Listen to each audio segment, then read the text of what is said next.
organized cannot happen again. That sounds scary. Yeah, it is scary. It is very difficult because now it is also, there is a fine point between responsible news and then the state controlling news again. Right. In fact, Indonesia, frankly, has come under a lot of criticism. In the beginning, we didn't have any law, right? Right. Then there's a lot of fake news, a lot of cyber attacks and so on. And then there was a need to have a law. So we have the IT law, controversial. Information and electronic transaction law. But it's so draconian that a lot of people are now in jail also because of that law. So you, as a democracy, we need to calibrate also to be very careful.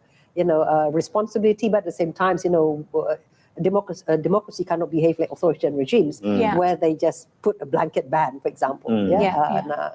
It is a much more challenging for a diverse society like ours, an open democratic society like ours, and that when you're going, what is the homework? Among others, that's those are the homework. That also goes into the safe environment. But also now a lot of folks, people who are using the media, the digital, social medias and so on to have scams. A lot of people have lost their money through scamming. It has become a social phenomenon, actually. I think the problem is also really felt in the US, especially with their, the freedom of speech. They also find it really hard to, kind of find the balance between censor and also freedom of speech. Is it anarchy? It's confusing. One of the instances is with the takeover by Elon Musk, Twitter, the billionaire, who took over Twitter, and he said this is for citizen journalism, so we can let all the truth out there without censorship. True. And then I think some European officials replied to his tweet and said, you cannot do that in Europe. We have laws for that. So that's very interesting for me to learn. Because for example, look at pornography.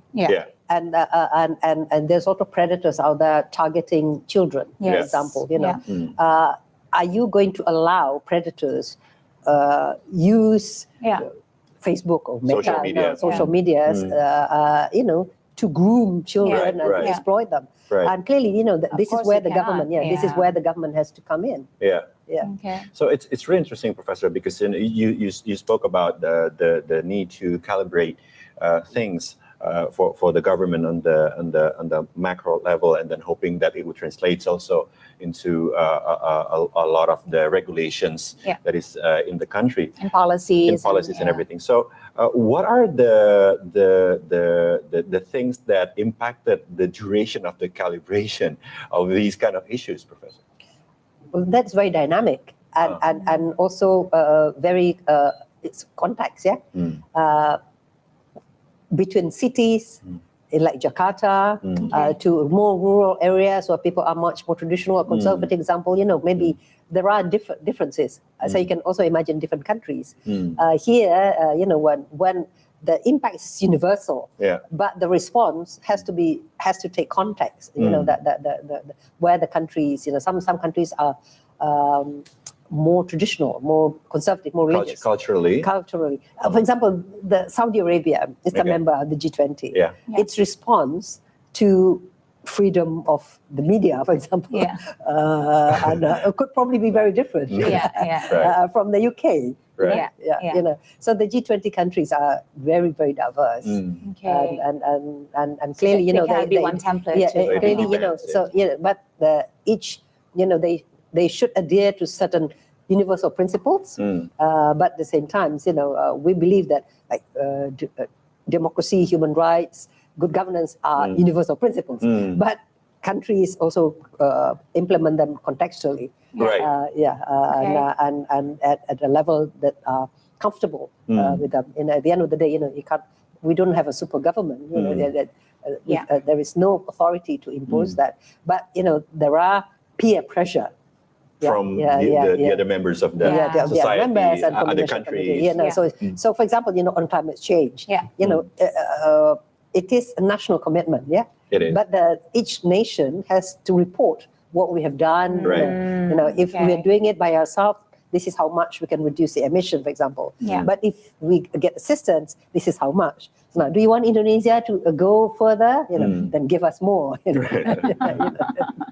Okay. Now, I'm sure we're still waiting for a lot of more details about the summit, about the Bali Declaration. Yeah. But from what we've learned so far, I think we can do like a quick review of the Bali Summit and the Bali Declaration. But before that, I think we're going to go to the live feed to hear what President Joko Widodo has got to say in his press conference. Let's have a listen.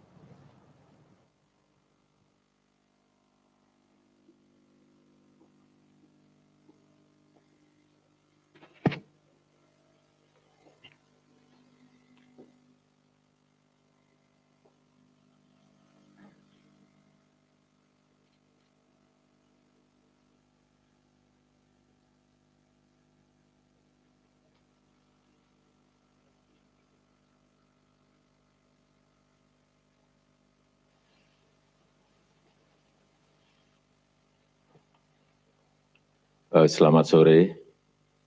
Good afternoon.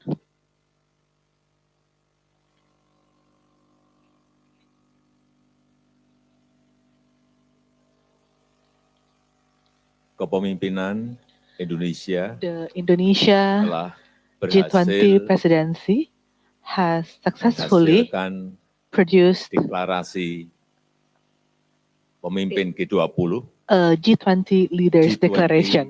Bali The Leaders G20 Declaration leaders yang awalnya declaration, which diragukan oleh banyak pihak. initially was doubted Deklarasi by terdiri atas many.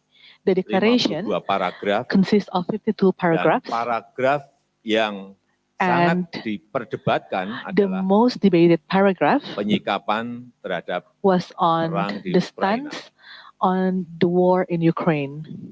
Diskusi mengenai hal ini The discussion on this matter berlangsung sangat alot sekali was dan very akhirnya contentious, and para at the end of the day, pemimpin G20 the leaders of G20 menyepakati isi agreed deklarasi, on the content of the declaration, yaitu condemnation namely perang di Ukraina condemnation to the war in melanggar Ukraine, batas since wilayah, it melanggar is a integritas violation of wilayah. territorial integrity. Perang ini telah mengakibatkan This war penderitaan has masyarakat dan caused memperberat massive ekonomi global yang public masih suffering rapuh akibat and pandemi also jeopardizing yang menimbulkan the global economy that is risiko still vulnerable from the terhadap krisis pandemic, pangan, which krisis energi, also dan cause potensi krisis risk finansial. for Oleh karena itu, food and energy crisis as well as G20 membahas dampak financial crisis. The perang G20 terhadap discussed kondisi about the impact of perekonomian war global.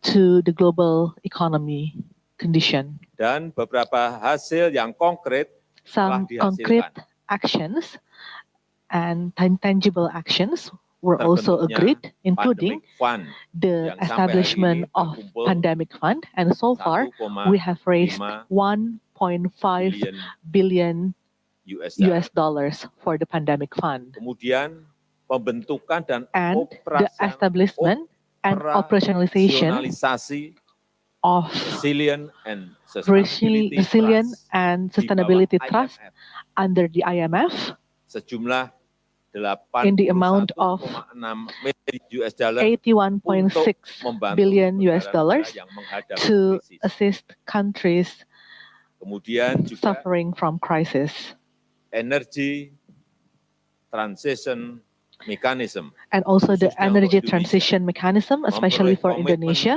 dari which has received commitment Just Energy from Transition JEPTI, Program Just Energy 20 Transition Program, in the miliar amount of US dollar. 20 billion US dollars.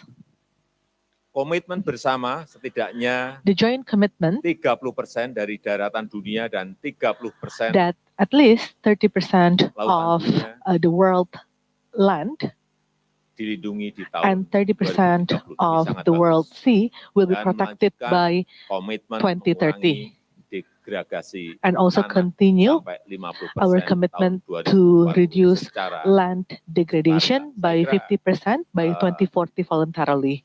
hasil I yang think konkret itu this concrete and tangible meskipun banyak sekali agreements sebetulnya, hasil-hasil yang even though lainnya. to name a few, because there are Saya rasa itu. actually many other tangible agreements reached in this forum. Yeah.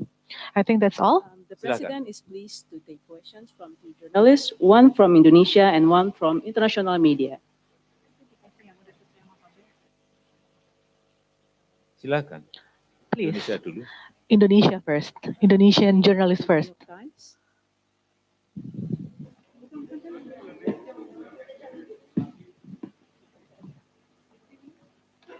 Yeah.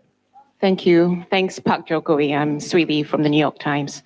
I wanted to ask about the missile strike in Poland. Were you worried that, those events in Poland would have derailed your agenda at the G20? Thank you.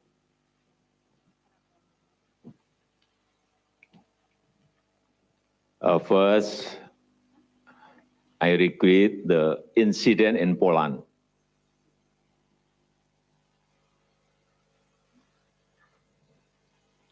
I call all parties to remain calm and refrain from escalating tension.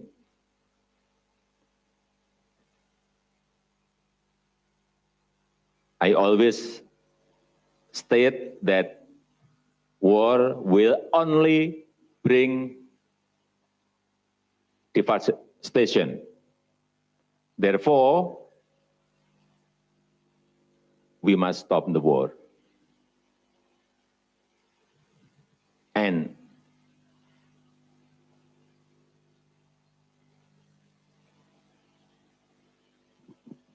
President Biden himself has already said that the missile is unlikely coming from Russia.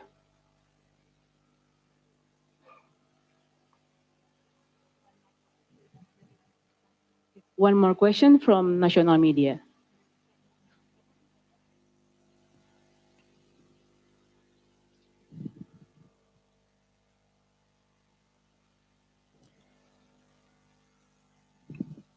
Terima kasih Pak Jokowi. Thank you, Mr. President. My name is Dipo from Kompas TV.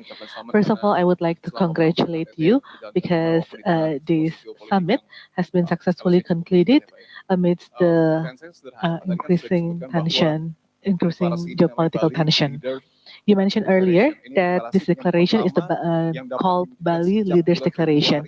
This is actually the first declaration that has been agreed since February 2022. We have received the draft, and if I recall correctly, the last communique was issued in February 2022.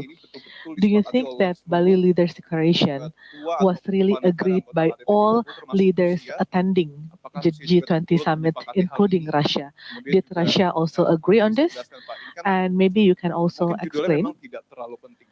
I think the title is not important. We can call it communique, we can call it statement or declaration, but maybe you can explain whether this declaration is the same with joint communique.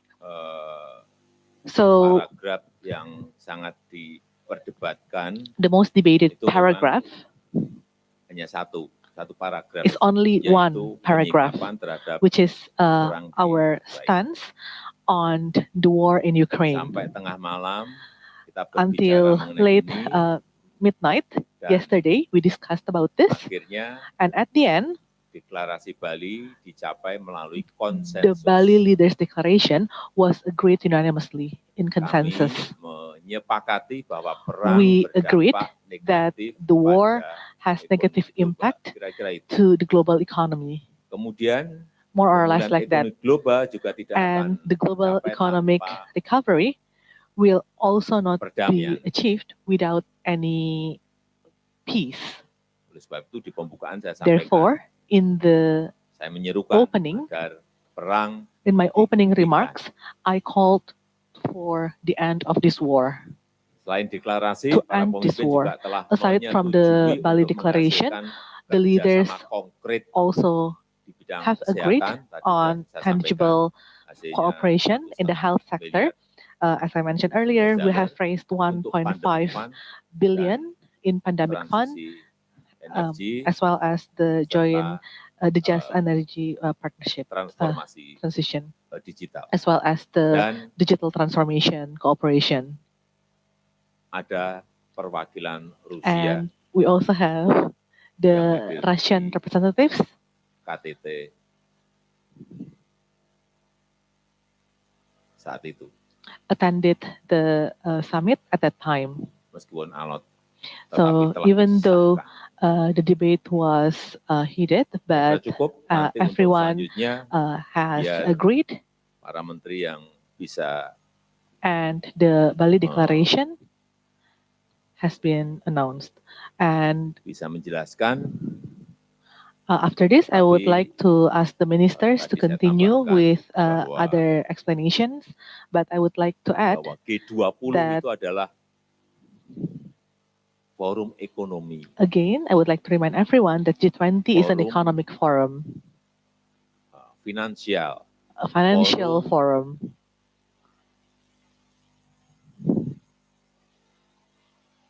pembangunan, a bukan development forum. It is not politik. a political forum. Jadi So jangan ditarik-tarik ke politik. please Kira-kira itu. do Ya. not try to Thank you sway very the much. issue to That's political why the issues. President has to respond.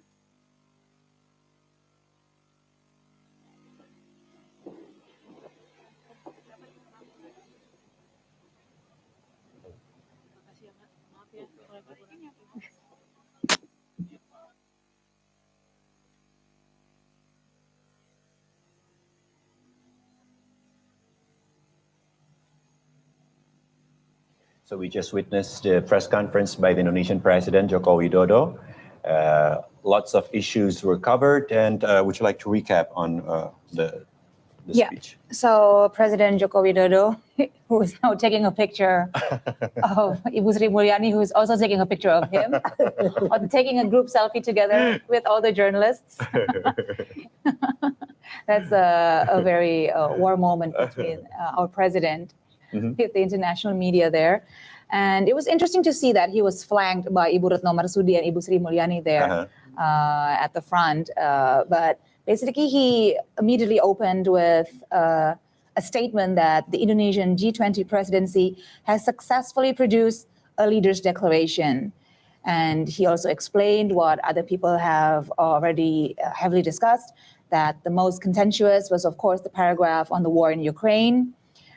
He again reiterated his statement before at the opening of the second day of the summit. He said the war has caused massive suffering, costing the global economic growth, even caused the food crisis and energy crisis. So it has to stop. The war has to stop. And then he focused on the tangible results of the summit. He mentioned about the pandemic fund, who have now collected $1.5 billion. And then he also talked about a trust in collaboration with IMF, which is to assist countries with financial troubles. He also mentioned about the energy transition mechanism that was also established. And Indonesia, the government of Indonesia have successfully collected $20 billion of investment, worth of investment, to continue with the energy transition mechanism. And then he also mentioned about the joint commitment of all the G20 member countries of protecting at least 30% of land and 30% of water. And this is a huge development, actually, in the pursuit of protecting the environment. And then I think he went on straight to Q&A. There were two questions. The first question was from the New York Times, I think, about the missile strike in Poland. He said in a very calm manner, please, all parties remain calm, do not escalate tension. He then quoted Biden. He said, as President Biden said, to confirm whether the missile is unlikely to come from Russia. So let's not escalate the tension.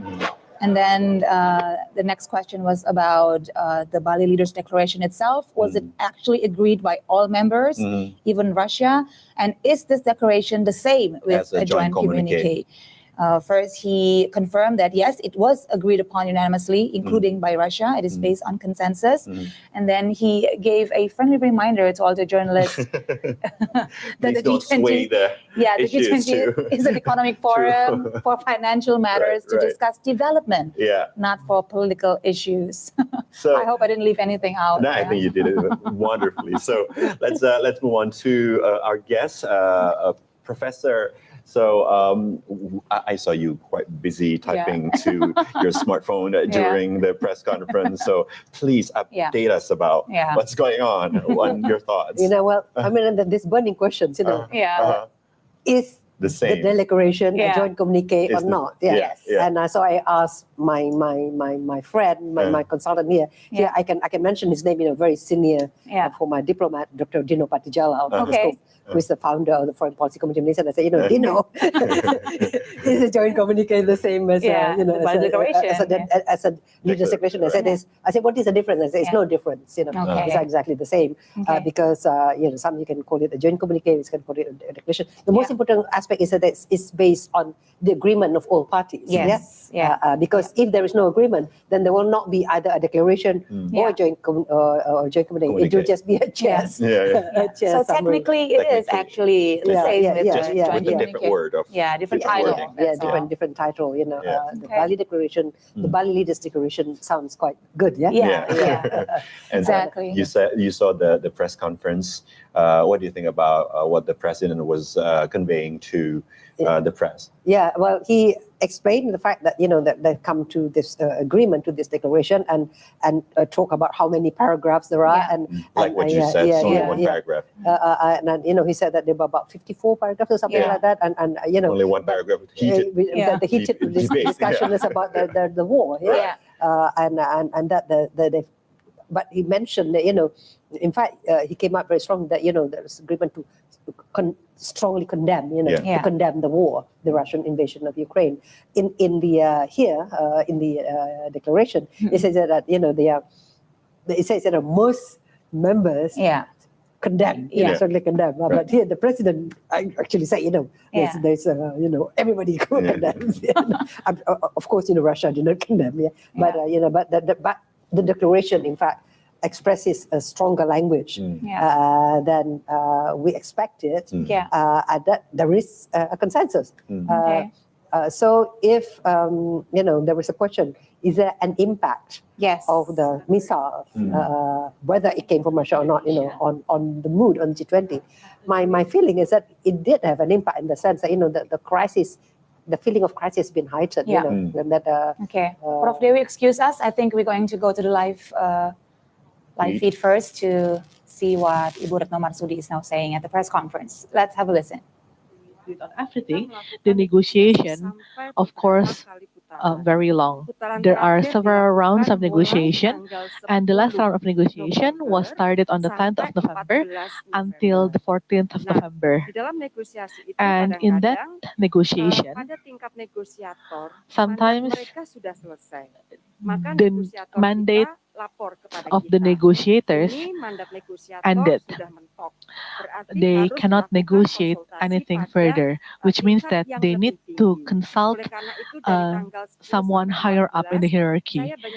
Therefore, from the 10th to the 14th of November, I intensively communicated with other ministers of foreign affairs so that we can agree on a declaration. When it comes to, also we mentioned that the geopolitical paragraph was the one debated the most, but it doesn't mean that other paragraphs were not also being debated. But we are actually in an advantageous position, and we managed to engage everyone one by one. And we also need to be grateful because we have trust from all G20 members to Indonesia.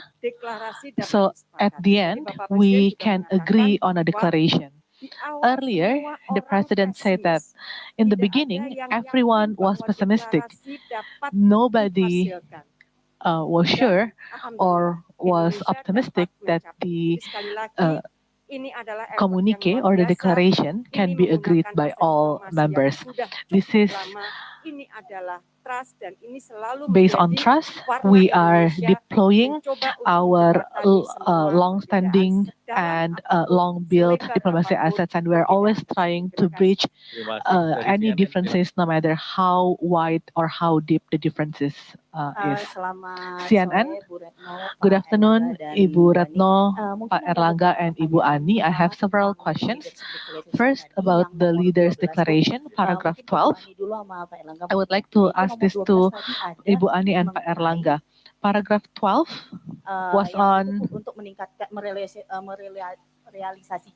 realizing the commitment in 2019 to lift fuel subsidies.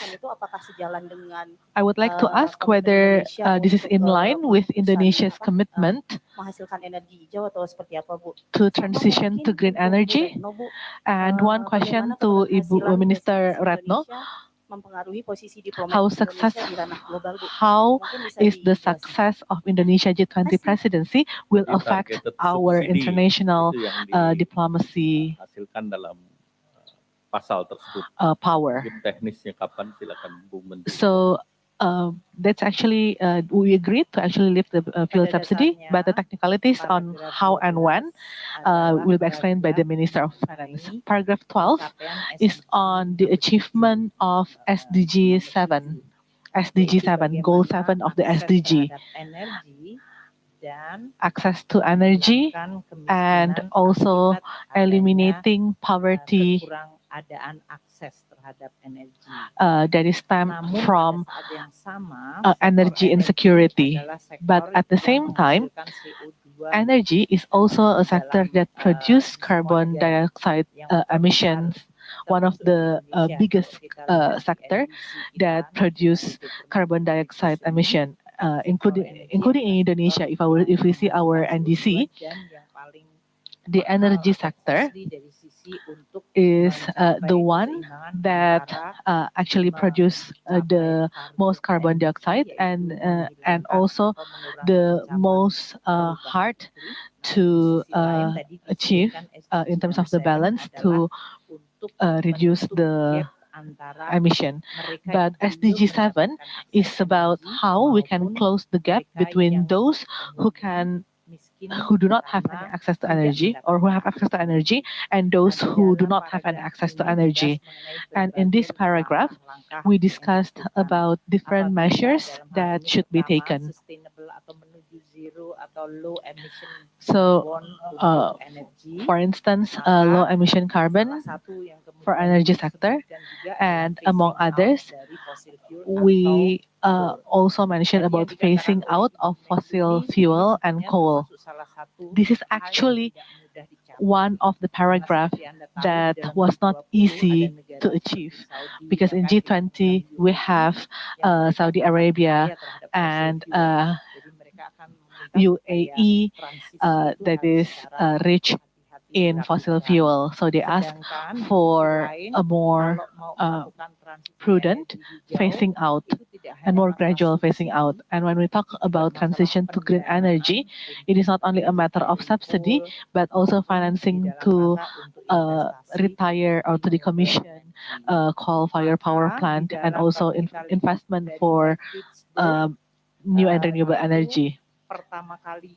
So if we see, starting from 2009 in Pittsburgh, when the G20 was initiated, they have already mentioned about phasing out and rationalizing untargeted subsidies and how we can increase access of energies, especially for the poor and marginalized, and also reducing emission from the energy sector. So that's actually something that we always have to balance.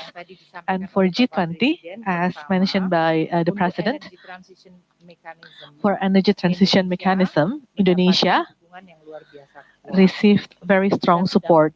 We have designed the phasing out of coal sector. we received 500 million funding from Climate Investment Fund and also from Just Energy Transition Partnership Program.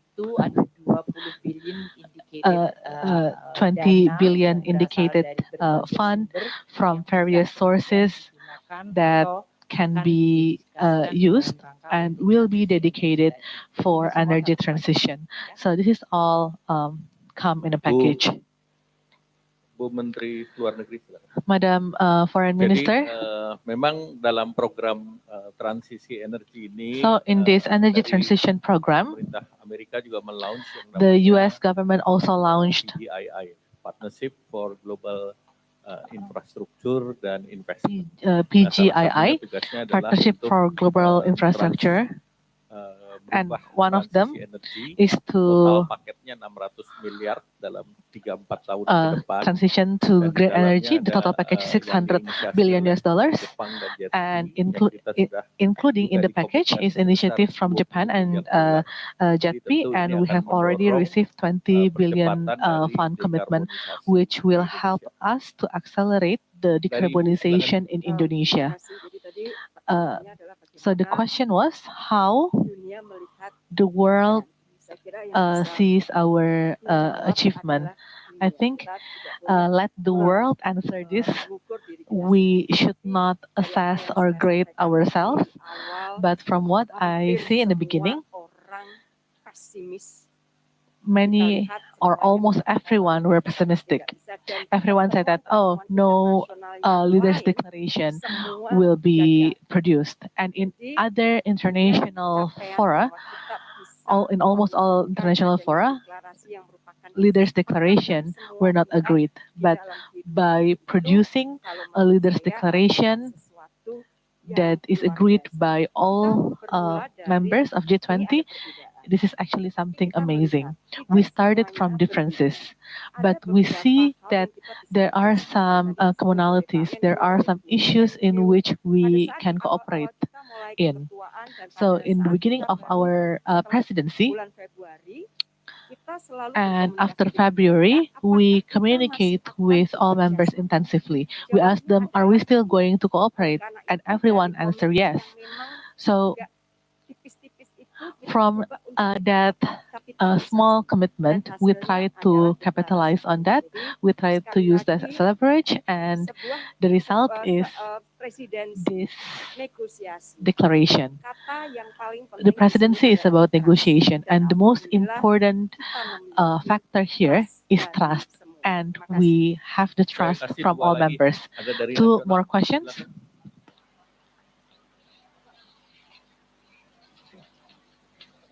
Kata Data. From Kata Data and TVRI. Dan satu nanti China. And one from China. Oke. Ya, silakan Kata Data. Kata Data. Kata Data mana tadi? Ya. Good afternoon, ladies and gentlemen. I have few questions. Number one is for Ms. Retno. Indonesia is doing free and active political stance, and because one of the point of declaration is condemning the war in Ukraine, you are leaning to one side. Am I wrong? And second, for Mrs. Retno as well, point number 33 on declaration. We have SDR, and it will be continued by India.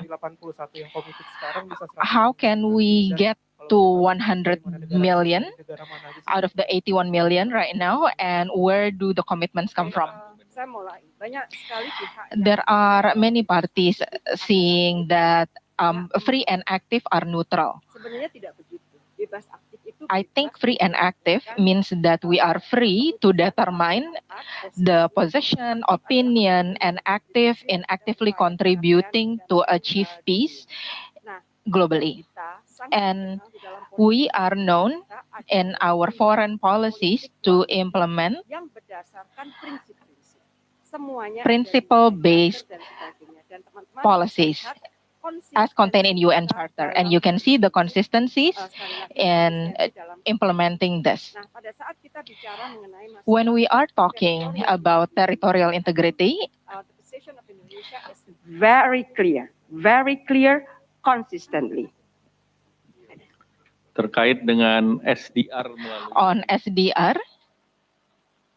Ya, pada dasarnya essentially, paragraf 33 paragraph 33 pertama on number one, the ability of multilateral institutions bisa merespon to respond, negara-negara yang mengalami kesulitan the need for countries due to pandemic. sesudah pandemi. After pandemic, there are a lot of countries implementing fiscal space, monetary space, and we have energy and food crisis, and many are not sustainable. IMF, in this case, offered a mechanism, 81.6, in which voluntarily the member of IMF can lend their SDR and contributed to become the source of other countries needing that funding. And 81.6 billion is from IMF countries, especially in the special drawing route, is equivalent to kepemilikannya di IMF itu dipinjamkan untuk bisa menalangi can be lent to negara miskin. Saya tidak punya to be utilized by poor countries. I do not have the list of the full countries, but this is something that the countries who are certain that they are not going to utilize their SDR in the near future. If I may add a little or strengthen what our Ministry of Foreign Affairs has reiterated, Ministry of Finance have 7 times or the highest frequency of meetings, and this is we have communique in February by the Ministry of.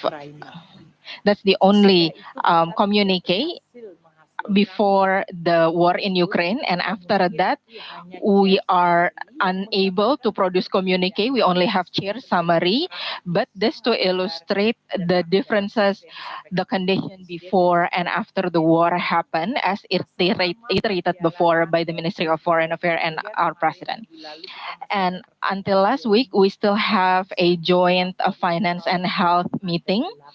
So we have 8 times meetings in total, and still in a ministerial meeting. And on the paragraph on the war, we did not have an agreement. Therefore, we only had an agreement on leaders level. What does it mean?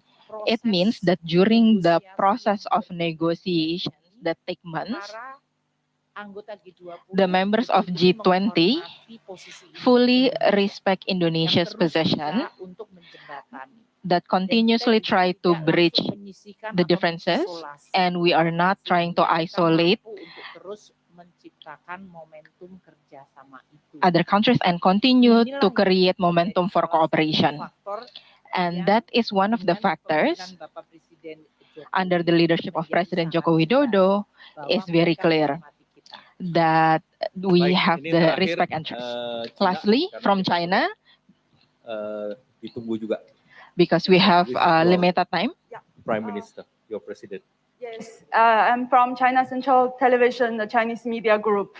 Thank you so much for this chance. I would like to know, because Chinese President Xi had 2 important speeches during the G20 summit, which he explained the 3 points of his global development initiative, and he also proposed the digital Silk Road this afternoon. So how do you comment on this issue, and what do you think this can benefit to the whole world? Thank you. I think the digitalization we appreciate because that is in line with Indonesia focus on transformation of digital. And I think that's also in line with Indonesia chairmanship on ASEAN, that we target to make this detail of economic framework within a digital economic framework within an ASEAN. So I will sign an MOU with President China right now. So if you allow me to leave this room, the more faster I signed the MOU with your Minister of Commerce. Saya rasa karena sudah terbatas dan Due to the time limitation. Macron, TVRI terakhir. Ya. Last question from TVRI. Ya, silakan. Mungkin langsung dari Ibu. Jadi selain deklarasi yang kita bicarakan tadi, kalau teman-teman Aside lihat from the declaration, if you see the document, it has some annexes, especially Annex B. Annex B is G20 actions for strong and inclusive recovery. This is a list of cooperation projects. And maybe you ask why we have that kind of annex. This is actually to fulfill the Indonesia's G20 pledge that we want to bring G20 closer to concrete cooperation. So there are 361 cooperations in that annex. And during the presidency, I am looking at the Minister of Health, that's why I call it pandemics. During the presidency, we are also strengthening cooperation, bilateral cooperation with G20 countries in 3 priority sectors, and we have 140 cooperation programs. So aside from the Bali Leaders Declaration itself, there are other achievements, including tangible Jadi saya tambahkan, jadi ada 2 basket. Satu results. basket satu itu yang So there are trilateral, 2 jadi lebih baskets. dari 2 negara. Itu ada 115 The first basket is trilateral, di sektor 115 projects di transformasi digital, in health sector, 33 di 34 in digital, dan juga ada 111 di potensi lainnya. 35 Dan in basket energy 2 transition, itulah and yang, 111 in other Di sectors. basket 1 termasuk carbon capture and storage. Saya Basket rasa 1 terima kasih, kita that harus includes pergi. carbon TVRI capture. nanti kita temenin TVRI, di berikutnya. okay, Terima kasih. we'll talk to you later in next section.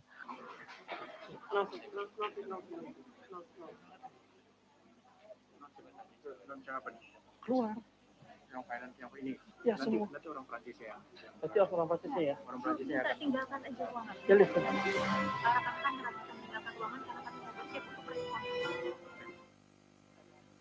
Kepada rekan-rekan jurnalis, mohon untuk bisa keluar ruangan. Kami akan melakukan clearance untuk press conference berikutnya. Terima kasih. So there we just witnessed the press conference and question and answers with journalists, which if we have time, we'll surely dive into in a short while. But before we do that, we do want to talk to our correspondents through Zoom. Yes. We have VOA's White House Bureau Chief, Patsy Widakuswara. Hello, Patsy. Hello, Patsy. I can hear you now. Hello, Patsy. Apa kabar? How are you? I'm well, thank you. So tell us more about what just happened. We have lots of news here about the explosion and the response from the President Joe Biden. Earlier, he had a statement. But how's the situation over there? Is there anything that we're missing from these informations? So around about this morning, around about 8 a.m., we heard rumors of an emergency meeting that will be convened by President Joe Biden with leaders of NATO and the G7 that are currently in Bali. This is in response to the explosion that happened in Poland overnight. President Joe Biden was apparently woken up by his staff and told about this explosion. I have to stress that we don't know a lot about the explosion right now. Warsaw is saying that it's caused by a Russian-made missile, but there's still no confirmation and it's still being investigated. So around about 9 a.m., President Joe Biden convened the meeting, and afterwards he made a strong statement. And during that meeting, he said, or he was asked whether we know that the missile came from Russia or was fired from Russia. And President Joe Biden said that at this point, it is unlikely, and he is still investigating. Now, this is very important because if it does come to the conclusion that Moscow is behind this missile, then it could trigger what's called NATO's Article 5, the principle of collective defense, which is an attack on one means an attack on all, because Poland is a member of NATO, and that will significantly escalate tensions, escalate the potential for war between NATO and Russia. But again, I have to stress that at this point, nobody is saying that Russia is behind this missile, or nobody is saying that the missile was fired by Russia. There is some report citing some U.S. officials that it could be Ukrainian forces that launched the missile in response to a Russian strike. So there's still a lot of unknown information. And I want to stress again that everybody's still investigating it. Warsaw is still investigating it. NATO and Washington is still investigating it. And as soon as there's clarity, there's going to be more information on this end. Okay, Patsy, we'll be waiting on that confirmation, of course. But now we want to know more actually about what's the overall mood at the White House at the completion of the G20 summit. Could you tell us more about that? Well, I don't really know because I'm not at the White House. Right now, I'm in Bali because I was traveling with President Joe Biden. Obviously, he has left a couple of hours ago. I came with him from Phnom Penh, Cambodia, but I'm staying here because I will be going directly from here to Bangkok for the APEC summit. But just to give you a little bit of flavor about what happened here, because of that emergency meeting between NATO and the G7 countries this morning, those leaders were late for the mangrove planting ceremony that was hosted by President Jokowi in Bali and near the summit site. So, you know, in a way, it was very unfortunate that the G20 climate agenda was overshadowed by this explosion in Poland. The G7 leaders, the NATO leaders, they were over an hour late. President Joe Biden was 1.5 hours late. President Jokowi even had to spend the time giving a tour to the press, including American press, who asked him about what he thought about the explosion in Poland and what he meant yesterday when he said that the war must end. And President Jokowi kept a very neutral stance, saying that, you know, the G20 is not a forum to discuss politics. It's not a forum to discuss security. It's a forum to discuss economy and finance matters, and that's what they're sticking to. So this is definitely an issue that is unfortunate for Indonesia, who's been trying very hard to keep the focus on economic matters, who's trying to navigate these geopolitical tensions between Russia and the West over the invasion on Ukraine. So it's definitely been a very, very challenging G20 summit for Indonesia. Definitely President Joko Widodo did not realize that he was going to get into all these geopolitical tensions when he offered to host the summit. But this is a situation now, and I think Indonesia is trying to balance or trying to manage it as best as they can. So, Patsy, you've been traveling with the U.S. delegation for some time now, and was there any changes about the atmosphere when they were still on the way to the G20 summit and what just happened last night? Did you see anything different from what's going on in the group? Well, I think there's been an evolution of how the U.S. views the G20 summit, right? I mean, if you remember, going back all the way to maybe February or March, when the Russian invasion on Ukraine began, and President Biden insisted that he was going to boycott, he was not going to attend the G20 summit unless Indonesia disinvites Russian President Vladimir Putin. And then I think he softened and said, okay, if we can't disinvite Russia, at least we include Ukraine. And that was exactly what President Joko Widodo did. And I think the outcome of this summit, where President Vladimir Putin obviously did not show up in person, all the G7 leaders came in person, President Joe Biden came in person, and Ukraine president was invited to give a video address. That was sort of like the most ideal outcome for Indonesia as host, who can maintain to say that they did not exclude anybody from the guest list, but still everybody else that wanted to come came to the summit. So I think that has to be underlined in terms of a diplomatic win, if you will, for Indonesia in terms of trying to navigate this summit under very challenging geopolitical tensions.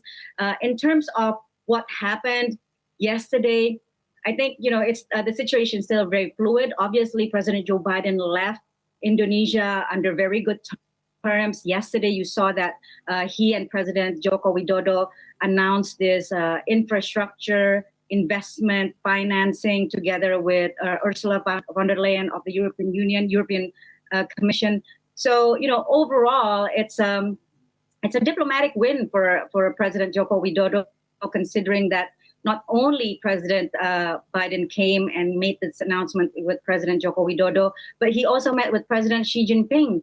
And out of that meeting came a very important statement, which is, at this point, President Biden does not believe that an attack on Taiwan is imminent, which really just lowers a lot of tension over the issue of the Taiwan Straits and the security there. Okay, now lots of people are saying, President Biden softening his language with China is a form of compromise to get China to support U.S. more, especially in relation with the war in Ukraine. What do you think, Patsy? Well, I can't speak for what is the intention behind the U.S. or China at this point. I do want to note, however, that China in several forums of the G20 made a statement about how the use of nuclear weapons or even the threat of nuclear weapons is really inadmissible, cannot happen. So, some people, some observers have said that that is really a pretty strong statement coming in from Xi Jinping and perhaps a veiled criticism towards Russia. So, in a way, the fact that the two powers, the U.S. and China, were able to at least outwardly appear that they want to work out their problems, whether it's on the issue of the Taiwan Straits, whether it's issue of competition in high-tech industry, including the semiconductor ban that the U.S. has just, the semiconductor export ban that the U.S. has just launched on China. These are all good signs. Obviously, the situation right now in terms of the war in Ukraine and how it will develop is still very fluid. And, overall, just the balance of power between Russia, the U.S. and China in the region is, of course, something that all the countries in the region are watching out for. Okay, Patsy. Of course, we also want to know your take on the Bali Declaration. Finally, the Bali Summit has produced a Bali Leaders Declaration that says most members strongly condemn the war in Ukraine. Now, how do you think that represents the U.S. interest in this and how it benefits the whole world? So it is no secret that the U.S. was really pushing the G20 to make a very strong statement, a strong condemnation on Russia's war on Ukraine. And the fact that we saw from the declaration was that most members condemn, and basically what the Leaders Declaration, the Bali Declaration, is just confirming or reiterating all the positions that the G20 members have said before in previous forums, such as the UN Security Council or the UN General Assembly and so on. So I've been chasing Indonesian diplomats, I've been chasing American officials to tell me just what they mean by most countries. Does most countries mean 11 members or does it mean 19 members? And I haven't really been able to get a clear answer on that. So it's clear that this is as far as the G20 is willing to go in terms of condemning Russia's invasion on Ukraine, saying that it's bad for world economy, it's bad for financial stability. We should not be throwing around threats of the use of nuclear weapons.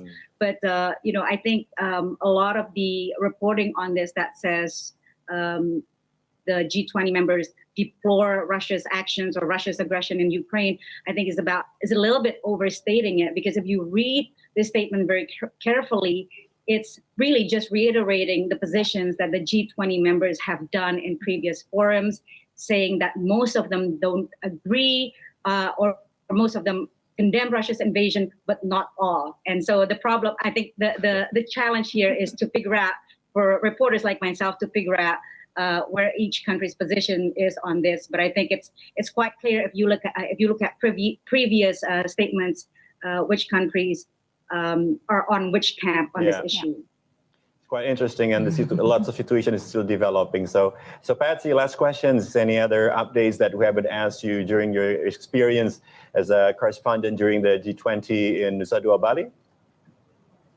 No, it's been a very, very exciting and a very, I'm very grateful, very gratifying experience to be able to obviously travel to my kampung halaman, my home country, together with the American president on Air Force One. Obviously, this is an amazing experience that I've never in a million years dreamt when I started becoming a journalist. But I think overall, the American press, if I may just share a little bit about what my colleagues here, the White House Press Corps, have been saying about Indonesia, is that they're just completely blown away by the beauty, completely blown away by the delicious food, by the hospitality of the Indonesian people, but they also feel very hot. They're all sweating while they're giving their live television hits. But overall, they are very, very pleased with the way that the summit has been organized in terms of, giving us journalists comfort and support to do our job while we are in Bali. That is absolutely fantastic to hear. Patsy, thank you so much for your time. Take care. Thank you, Patsy. Very interesting discussion with Patsy. Yes. So now we know several things. Yeah, lots of new perspectives. Yeah, let's now dive in with Professor again about this declaration that we just got in our tabs here. There's paragraph 3 and paragraph 4, right, Professor? So despite what the president just said in the press conference, do not make this a political issue, but we cannot help to still talk about this. And to repeat what Patsy has just said, I think she's just stating what other journalists are feeling right now, looking at the paragraph 3 and paragraph 4. I think the mood is like, what's new? There's nothing new about this. We know this already. What do you think, Prof? The fact of the matter is that they agree to put these differences in the declaration. So, I mean, putting to agree to disagree on certain issues and then get on with the job of the G20. Rather than say, we are, unless you have this word, strong condemnation, we are not going to sign on to it. Or if you have the strong condemnation, we are not going to sign on.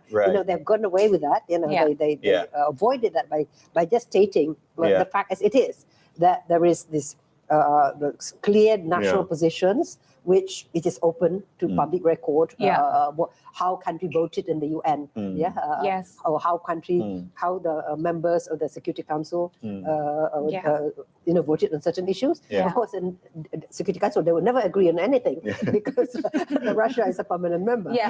But for the the UN General Assembly is based on votes, not on consensus. And here most members of the international community, 141 countries, voted in favor of the resolutions. Only 5 countries opposed, and 35 countries abstained. 12 are absent. So it can be said that the most countries, not just most members of G20, most countries in the world do condemn, or at least strongly deplore the Russian invasion. While here, most members, that means that most members of the G20, strongly condemn the war.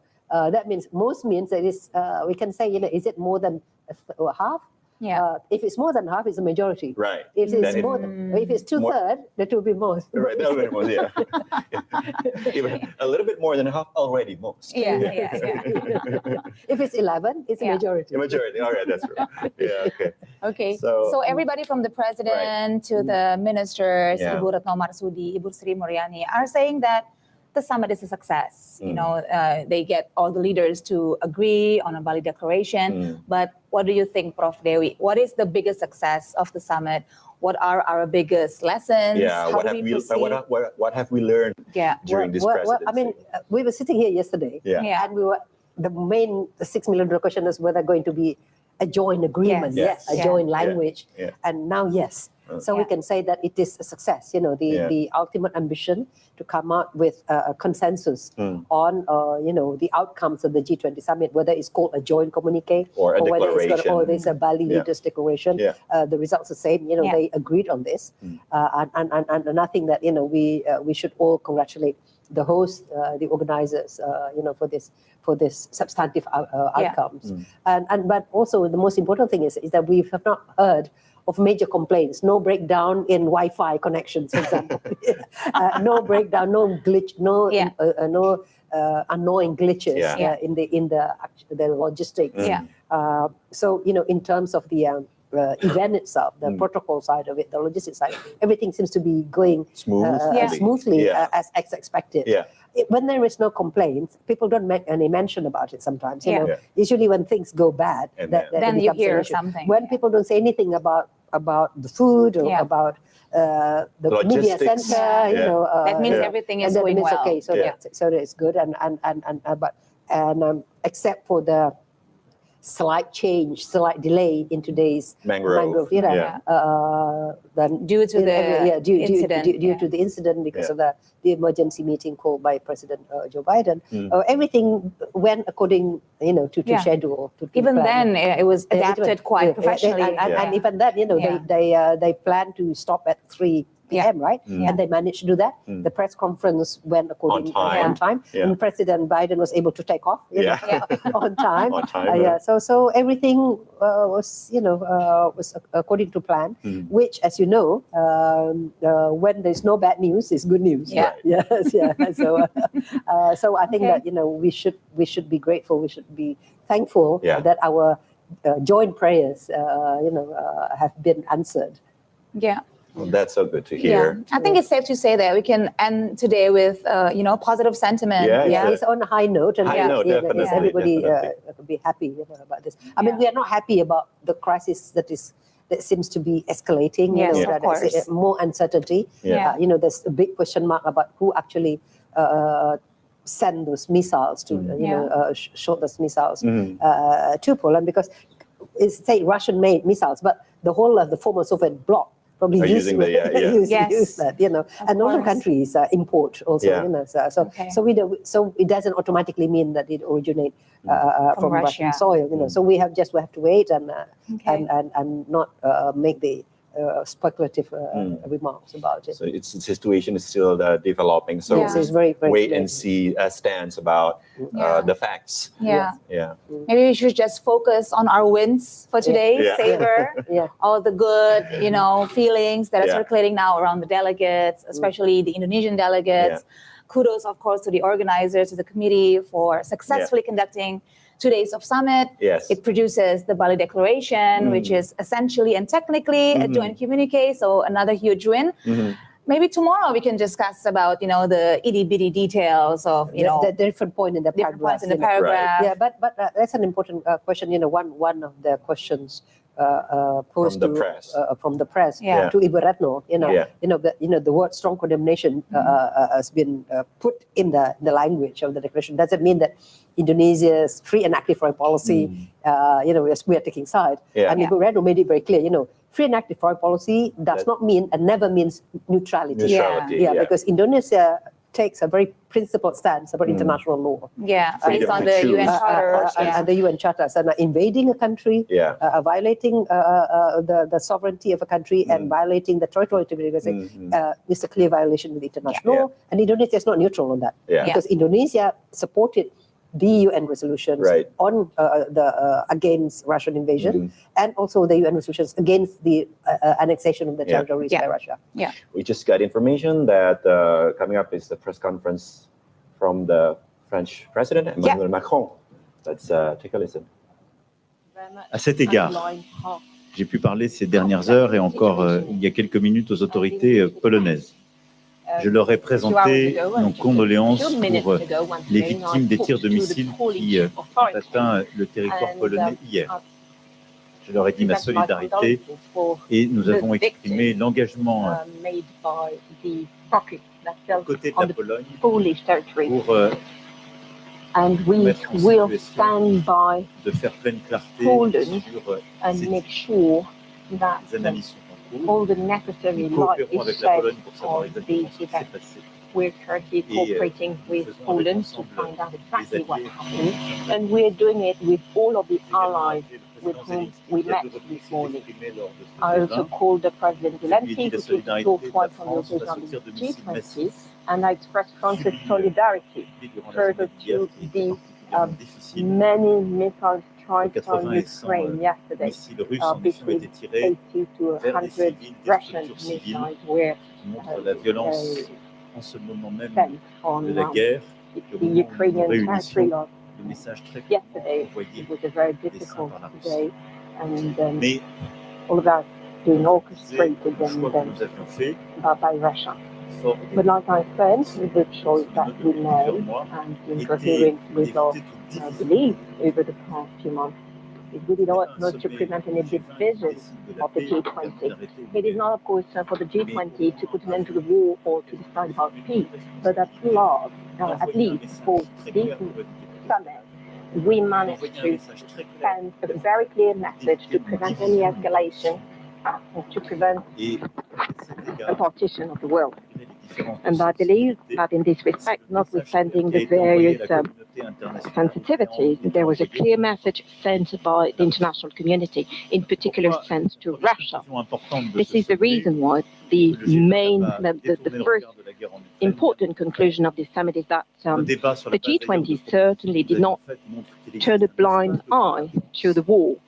And our discussions showed that there was room for convergence, including with the main emerging countries, including China and India, to push Russia to de-escalate.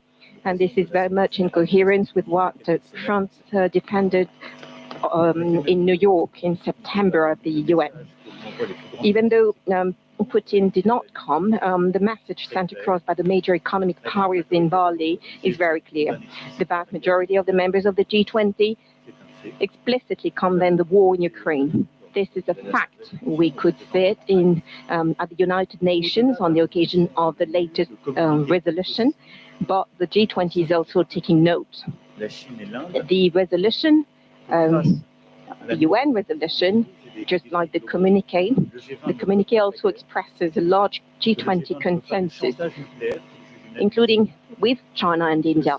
It shows that in the context of the growing number of global crises and challenges, the G20 does not want war. And the G20 is also saying that even though it is a club of economic cooperation, all members very much affirm that this club is rooted in compliance with international law. And in the margin of this summit and in the aftermath of the liberation of Kherson, we could see as well that the lines are shifting. I also had an opportunity to meet the president of China, and that gave us, who, just like we did, very much expressed himself against any nuclear escalation. And I believe in the coming months, China can very much play a greater role, a role of mediation to prevent the resumption, an even greater resumption of land offensives after the winter. And I had a chance to discuss this matter with President Xi Jinping, and I agreed to visit Beijing in early 2023 so that we can intensify our discussions on this very specific point. In addition, I met with Prime Minister Modi, and we agreed on a very clear line: greater cooperation, and here again we want to re-engage cooperation with cooperate in order to engage Russia. On Monday evening, ahead of the official beginning of the G20, we also gathered together Senegal, President Macky Sall also being the current president of the African Union, Rwanda, South Africa, Argentina, and Mexico, here again to very much build convergences and to send across a very clear message to Russia on behalf of all countries, an unequivocal call to end this war. And as you noted, the G20 has been useful, enable us to acknowledge some major convergence, and will continue the peace in the coming weeks and months. Second purpose of this G20, according to me, it was to deal with the food issue. And as I said, in March, in the margins of the NATO summit, in the short and medium term, this war is aiming at destabilizing of food supply chain, given what Ukraine represents in terms of grain and fertilizers. And this war is destabilizing the entire world. Regarding grain, even though the market expected a major crisis due to the blockade of the Black Sea, the European Union enabled us, through what we call the solidarity corridors, to export some 15 million tons of grain from Ukraine. That is 60% of the total export since the month of April. Then came the deal negotiated by the United Nations this summer, and as of today, some 9 million tons were exported through the Black Sea thanks to this deal. As a result, the food prices have dropped, and we've been able to export, to make sure that grain could be exported on a regular basis. Russia was threatening to jeopardize the mechanism. Nonetheless, so that was the French President Emmanuel Macron giving his official statement. Now on the screen, we can see President Joko Widodo with President Xi Jinping doing a bilateral meeting between Indonesia and China. So they will be witnessing the launch of the fast train, the bullet train. Yes. Which was scheduled. So during this bilateral meeting between Indonesia and China, we're also hoping there will be talks, and we will definitely update you on the content of the conversation.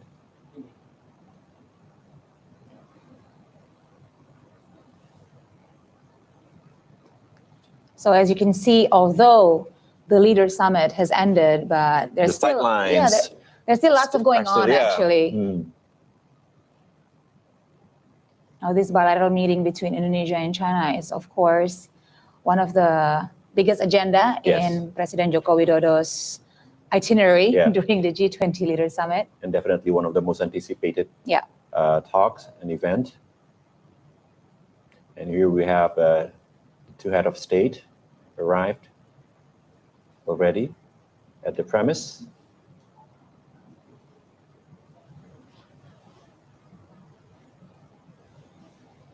In a short while, the event will begin. Indonesia G20 Leader Summit proceed into Indonesia and China bilateral meeting.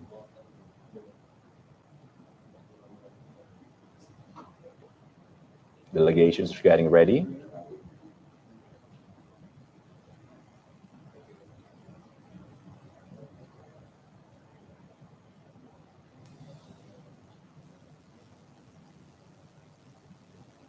The atmosphere electric with anticipation. Yes.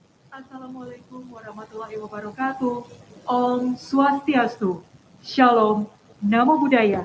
Salam sejahtera untuk kita semua. Salam kebajikan.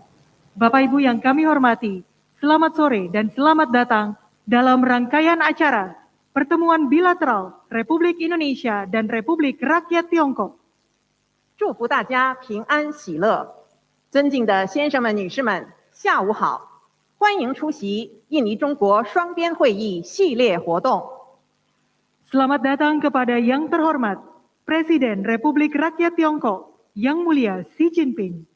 我们欢迎尊敬的中华人民共和国主席习近平阁下。 Yang terhormat Presiden Republik Indonesia Bapak Joko Widodo。 尊敬的印度尼西亚共和国总统佐科维多多阁下。 Yang kami hormati para menteri serta seluruh hadirin dan undangan. 尊敬的各位部长以及所有与会嘉宾。 Acara akan diisi dengan showcase proyek strategis Indonesia dan Tiongkok. Kita akan menyaksikan video singkat proyek kereta cepat Jakarta-Bandung. 本次活动将展示印尼中国战略项目。首先，请欣赏雅万高铁项目短片。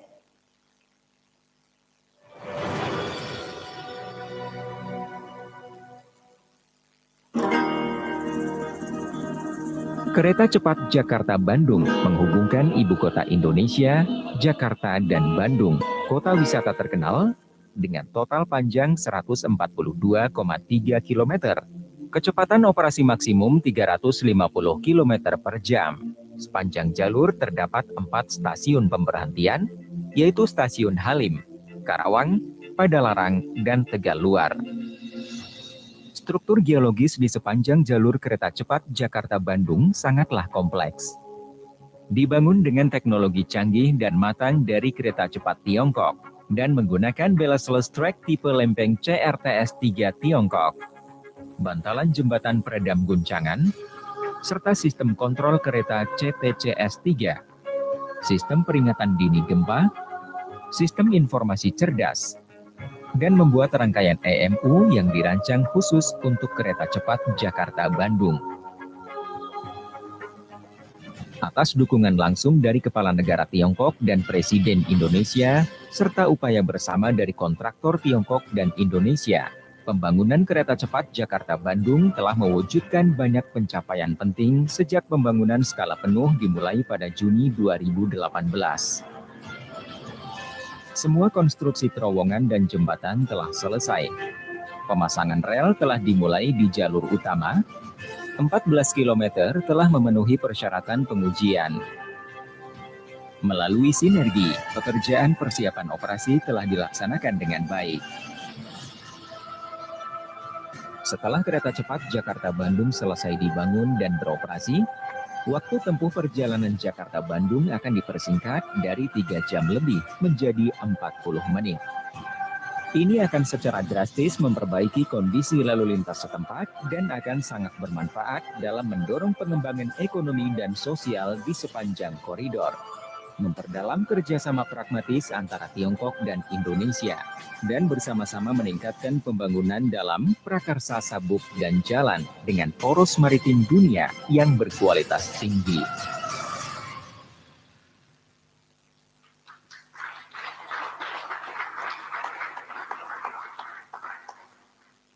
Acara dilanjutkan dengan laporan dari Ketua NDRC. Kami mengundang Bapak Halifeng. 接下来由中国国家发展和改革委员会主任做汇报，有请何立峰主任。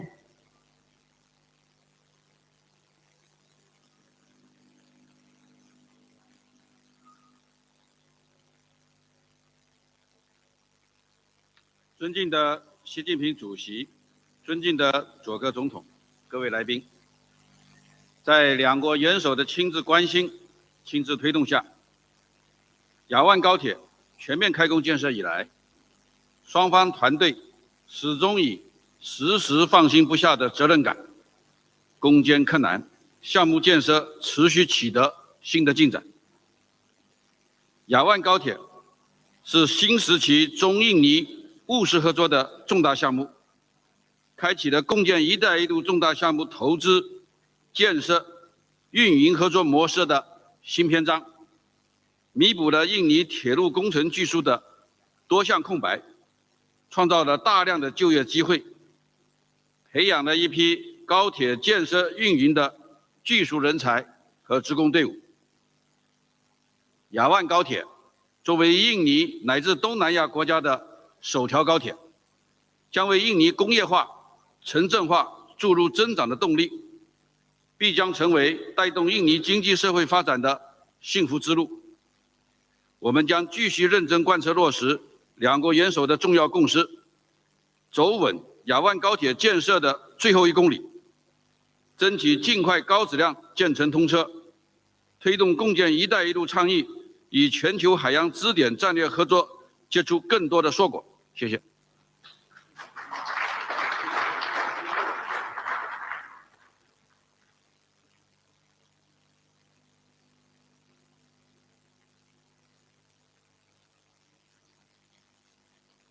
Berikutnya adalah laporan Menteri Koordinator Bidang Kemaritiman dan Investasi Republik Indonesia kepada Bapak Luhut Binsar Panjaitan. Kami persilakan. 下面由印尼海洋和投资统筹部长做汇报，有请卢胡特部长。 Yang terhormat Presiden Joko Widodo dan Presiden Xi Jinping, izinkan saya melaporkan progres pembangunan kereta api cepat saat ini sudah mencapai 80,40%. saya dan Bapak Hili Feng dari NDRC terus berkoordinasi dengan baik untuk memastikan penyelesaian proyek ini pada pertengahan tahun depan. Ini harus jadi dan tidak boleh mundur. Itu adalah tekad saya pribadi untuk menyelesaikan ini. Proyek kereta api cepat Jakarta-Bandung ini adalah salah satu proyek utama Global Maritime Fulcrum dan Belt and Road Initiative yang menjadi landmark kerjasama antara Indonesia dan Tiongkok. Oleh karena itu, pemerintah Indonesia berkomitmen untuk memberikan dukungan penuh terhadap penyelesaian proyek ini, baik dalam bentuk dukungan kebijaksanaan dan finansial sesuai ketentuan peraturan di Indonesia. Proyek kereta api cepat Jakarta-Bandung ini telah menjadi batu loncatan untuk proyek-proyek kerjasama dan Indonesia dan Tiongkok, seperti kawasan industri Morowali, Bay, kawasan industri hijau Kalimantan Utara, Xinhua Southeast Asia Center, Two Country Twin Parks, serta beberapa proyek kerjasama lainnya yang akan berdampak sangat signifikan terhadap pembangunan di Indonesia. Kami mengharapkan Presiden Xi Jinping bisa menghadiri peresmian operasional kereta api cepat Jakarta-Bandung pada pertengahan tahun depan bersama dengan Presiden Joko Widodo. Demikian laporan saya. Terima kasih.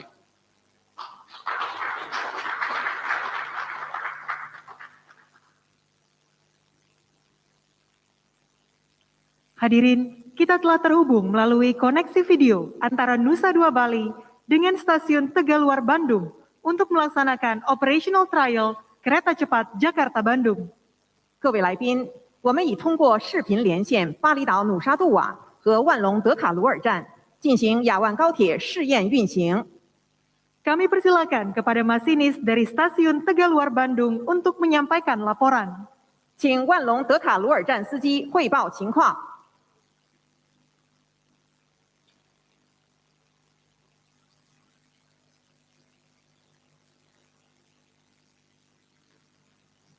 Lapor, Presiden Joko Widodo, CIT untuk kereta cepat Bandung sudah siap dan instruksi trek akan segera dilaksanakan. Mohon laksanakan. Laksanakan.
Yang terhormat Presiden Joko Widodo dan Presiden Xi Jinping, kereta cepat inspeksi ini bertugas memastikan keamanan dan perawatan kereta cepat Jakarta-Bandung.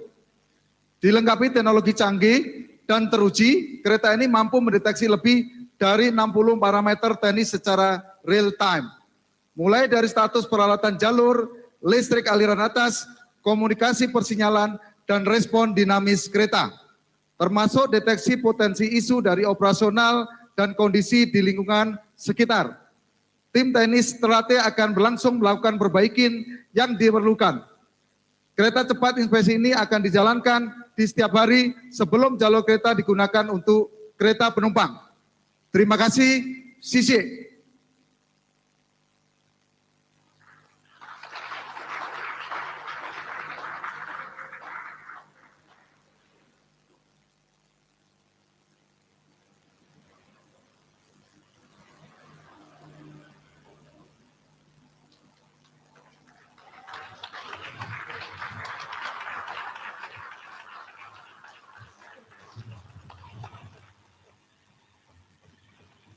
Kita akan menyaksikan video proyek kerjasama Indonesia dan Tiongkok. 接下来将播放印尼中国合作项目短片。 Sebagai tetangga dekat dengan sahabat akrab, hubungan Indonesia dan Tiongkok telah terjalin sejak abad ke-7 Masehi.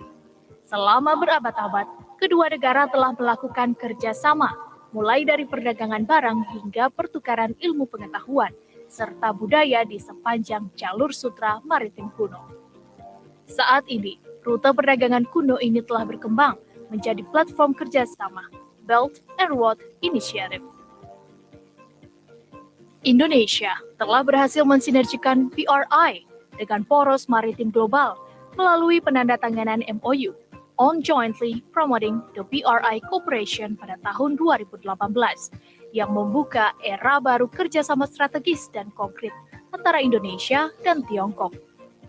Selain kereta cepat Jakarta-Bandung yang berhasil dibangun tahun depan, kerjasama koridor ekonomi komprehensif regional tengah dikembangkan oleh kedua negara, yaitu Sumatera Utara sebagai hub ekonomi dan bisnis untuk ASEAN, Kalimantan Utara sebagai hub energi dan mineral, Sulawesi Utara sebagai hub ekonomi lingkaran Pasifik, dan Bali sebagai hub teknologi dan ekonomi kreatif. Keempat koridor tersebut memungkinkan Indonesia mengoptimalkan sumber daya alamnya yang melimpah untuk mengembangkan industri mineral berkualitas tinggi. Hub-hub ini juga menyediakan ruangan bagi institusi yang baik untuk penelitian ilmiah dan pelatihan akademis, khususnya kampus Tsinghua Southeast Asia Center yang baru saja diresmikan di Bali yang akan berkontribusi pada implementasi inisiatif pembangunan global di kawasan kita. Baru-baru ini, Presiden Joko Widodo telah melaksanakan peletakan batu pertama di kawasan industri hijau yang akan dibangun di Kalimantan Utara dengan investasi potensial dari Tiongkok dan Uni Emirat Arab. Kawasan ini akan menyerap lebih dari 60.000 tenaga kerja melalui industri aluminium, petrochem, polisilikan, serta pabrik baterai untuk kendaraan listrik yang akan didukung dengan pembangkit listrik, tenaga air, dan tenaga surya. Perdagangan dan investasi antara kedua negara pun terus menghasilkan pencapaian yang menggembirakan. Tiongkok telah menjadi mitra dagang terbesar Indonesia selama 9 tahun secara berturut-turut. Selama semester pertama tahun 2022, realisasi investasi Tiongkok di Indonesia telah mencapai 3,6 miliar dolar Amerika Serikat, meningkat 100% dibandingkan periode yang sama tahun lalu. Investasi Tiongkok tersebar dalam berbagai bidang, antara lain infrastruktur, energi, pendidikan, inovasi, dan ekosistem daur ulang baterai. Ketika COVID-19 menghantam, Tiongkok hadir untuk Indonesia dengan memenuhi ketersediaan alat-alat kesehatan, berbagi ilmu terkait penanganan COVID-19, obat-obatan, hingga memastikan pasokan vaksin.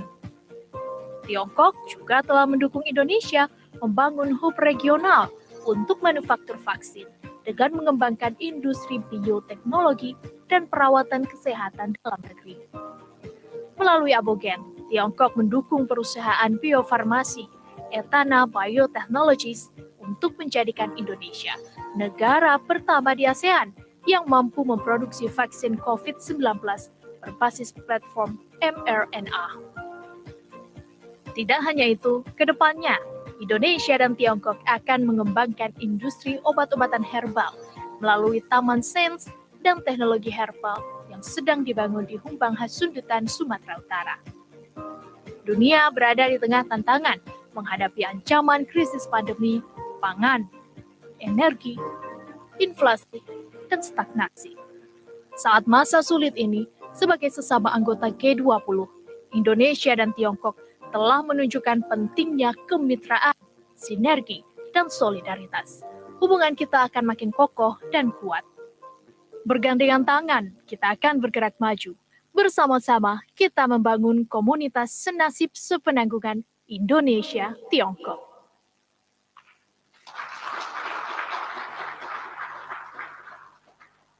Hadirin yang kami hormati, demikianlah rangkaian acara live streaming dan penayangan video proyek strategis Indonesia dan Tiongkok. Kami mengucapkan terima kasih atas kehadiran Presiden Republik Indonesia dan Presiden Republik Rakyat Tiongkok. Dimohon berkenan kepada Presiden Republik Indonesia dan Presiden Republik Rakyat Tiongkok beserta para menteri dan pendamping menuju ruang bilateral. 尊敬的各位来宾，以上就是印尼中国战略项目直播和视频展示系列活动。感谢印度尼西亚共和国总统和中华人民共和国主席的光临，请二位国家元首、各位部长及相关陪同人员移步进入双边会议场地。 Terima kasih. Wassalamualaikum warahmatullahi wabarakatuh. Om Santi Santi Santi Om. 祝福大家平安喜乐，谢谢。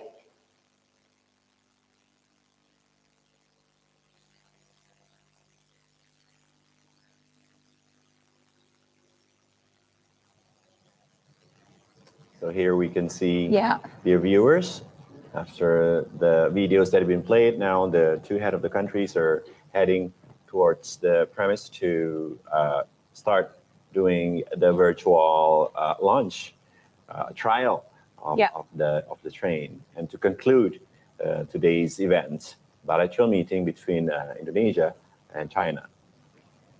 We were just saying that how wonderful it is to end the summit in such a high note. Positive note. And then we have another great development with this bilateral meeting between Indonesia and China.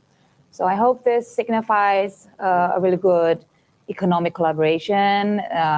Pak Luhut bin Sarpanjaitan himself said that this is a stepping stone to more collaborative projects. Some projects are already being signed and agreed upon, especially the projects concerning green economy and clean energy transition. So lots to look forward to when it comes to Indonesia and China bilateral relationship now.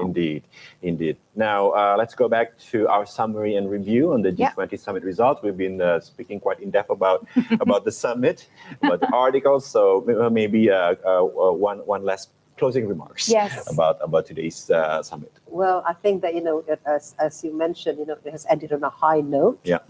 Everyone is quite happy that there is a consensus to produce, not called a joint communique, but it's called Bali's Leaders Declaration, which made important points, made the points about the conflict in the war in Russia and Ukraine with some language that condemns the invasion, but some countries which have reservations are also given space, because they just take notes of the different countries' positions. But the important agreements on the priority areas of the Indonesia's presidency, the global health architecture, the digital transformation, and the energy transition, I think they've all come up, not just with statements, but also some concrete commitments have already been made. For example, Indonesia has obtained some commitment from this, developed countries, from Japan and from the United States, for the energy transition, and also there's some commitment to fund global health, pandemic fund. So there are, clearly this is people will want to look at the details. The annexes contain very important commitments there. So you look at the 52 paragraphs. They act as umbrellas for the various action plans that need to be followed up. Okay, so I think we're going to be spending tonight resting time to look at all those paragraphs and all the details, so we can talk to you more. Maybe tomorrow, Maybe tomorrow. when we return for another live coverage and to dissect more of the Bali Leaders Declaration. Prof. Dewi, always a pleasure. Thank you so much for your time and insights. Look forward to seeing you again tomorrow. Definitely. Thank you very much, and it's a pleasure. But I'm sorry I won't be joining you tomorrow. I'm returning to Jakarta. Returning to Jakarta, then safe trip back to Jakarta, and hope to see you back in the capital. But on a final high note, this Indonesia-China bilateral relations. Again, a lot of criticisms in the past is that the Jakarta-Bandung high-speed railway. There's a lot of hiccup there. It took a long time for the project to actually take off because the financing was not that easy. So at the end of the day, the devil's in the details, and the color of money is usually the sticking point. Right. As long as the train moves and moves forwards, that's what we're glad about, right? Thank you so much, Thank you again, Professor, and allow us to go back to the live feed where we'll be continuing to witness history in the making today. Dear viewers, the Indonesia and China bilateral meeting. So thank you once again, Professor. Thank you. Thank you. Yeah. And yes, and we'll be back after these messages. Don't go anywhere.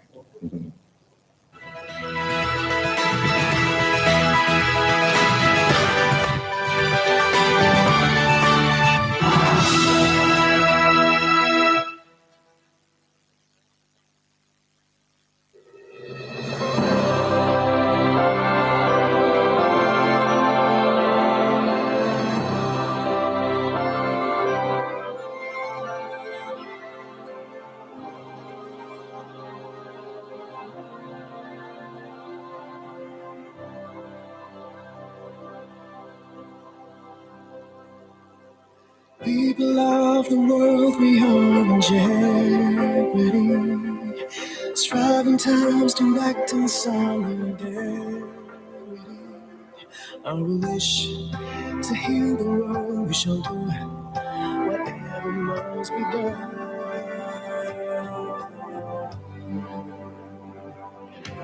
We cover together. Cover stronger, navigate the sea of change. We have always overcome hand in hand. We cover together, we'll recover stronger, reaching up for our children's future destiny.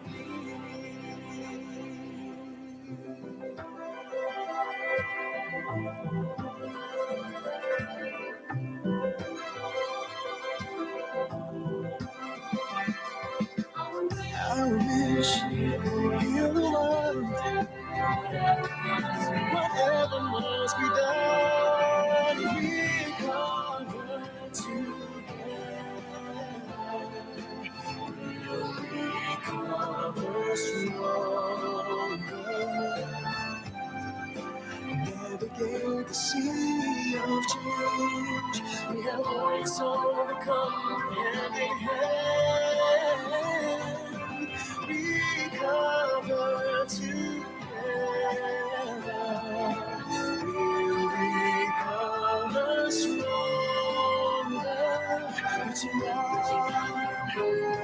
Reaching up for our children's future destiny. Yes, it's from God's history,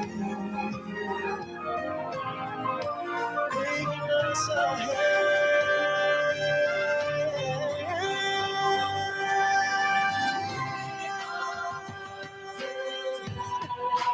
We cover together, stronger.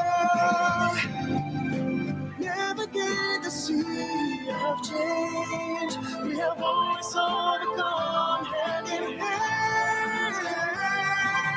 We cover together. We'll recover stronger.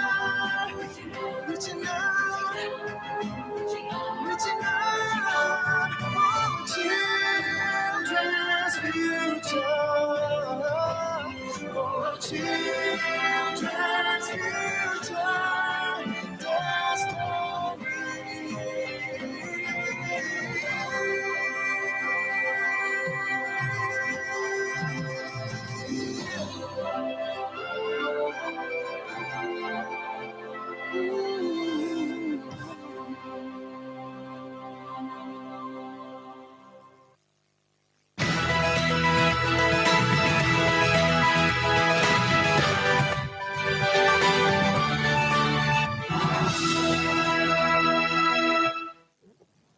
And we're back on the G20 Leaders Summit coverage. Still with us, Uli Herdi and my partner. I'm Siska Becker, and although the Leaders Summit has ended, that produced the Bali Declaration, but there are still some events going on actually here at Nusa Dua Bali. Exactly. There's still some press conferences, and we expect to have more official statements from different leaders. Indeed. So we'll keep you updated on that, of course. And we're also waiting for our reporter. Yes, just waiting for our contact, where we're going to talk with our reporter. But before that, we're going to go to the news. Group of 20, or G20 Chair, President Joko Widodo called for unity at the bloc's 2022 summit and said that the group must not allow the world to fall into another Cold War, and that conflict must end today, November 15th.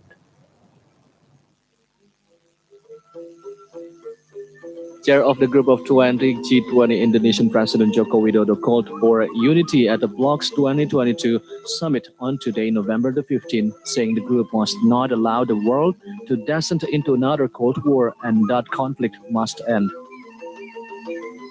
Paradigm of collaboration is badly needed to save the world. We all have responsibility, not only for our people, but also for the people of the world. Being responsible here also means that we must end the war. If the war does not end, it will be difficult for the world to move forward. We should not divide the world into parts. We must not allow the world fall into another Cold War. He added if the war did not end, it would be difficult for the world to move forward without referring directly to the war in Ukraine at his opening speech to the summit. Host Indonesia for the bloc hoped leaders of the G20 major economies can focus on action to help a global economic recovery despite deprivation due to the war in Ukraine. According to an early draft of a G20 statement, G20 leaders will denounce the use of or any threat to use nuclear weapons. We're now ready to go to our reporter. Yes. Bayu is now ready to give us a recap. Aryo, right? Aryo, right? Yeah. Aryo Okay. Bayu. I'm sorry about that. Let's go find out if he's ready to talk with us. Aryo, please go ahead. And also, Uli, still reporting live from... Go ahead. All right. So, still reporting live from Media Center here in Bali International Convention Center. A few moments ago, our president, Mr. President of the Republic of Indonesia, Joko Widodo, have delivered an official statement regarding to the G20 summit and also the outcome. So, all members of the group of 20 or G20 have approved the G20 Bali Leaders Declaration at the summit, containing 1,186 pages and also 52 paragraphs concerning the three main priority issues which Indonesia proposed at the G20 under Indonesia's presidency, namely global health architecture and then sustainable energy transition and also digital transformation. At the press conference, Mr. President of the Republic of Indonesia, Joko Widodo, stated that out of 52 paragraphs. There is one paragraph which mentioned about geopolitical tension between Russia and also Ukraine, which took a while to come up with a joint agreement from the member countries and eventually being approved through a consensus. President Jokowi also stated there are several concrete solutions regarding to the three main issues, namely, among others, the pandemic fund, the operation of resilience and sustainable transition under IMF, and also joint commitment towards climate change.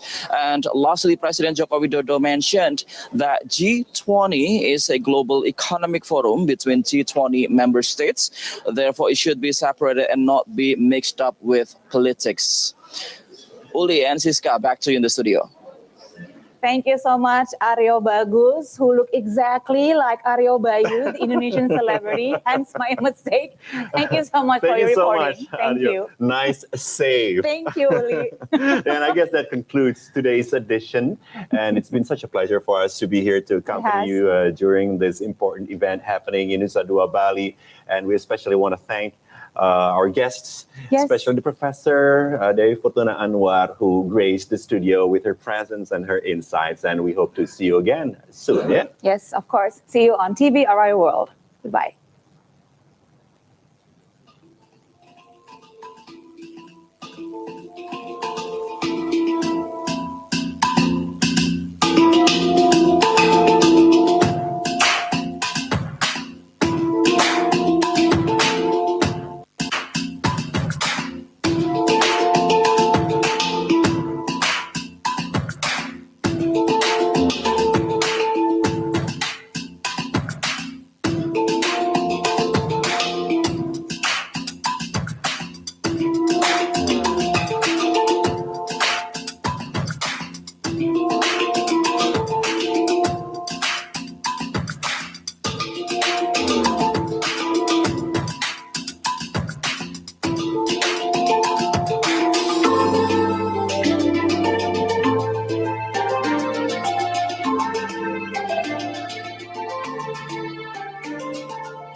Leaders of G20 countries, entities, international organization, ladies and gentlemen. Thank you for your presence here at Garuda Wisnu Kencana. In Balinese mythology, this statue depicts love, responsibility, courage, and devotion. These are our duties to the world and humanity. Please enjoy the dishes that we have prepared for you. I hope it is not too spicy for your excellencies. Thank you.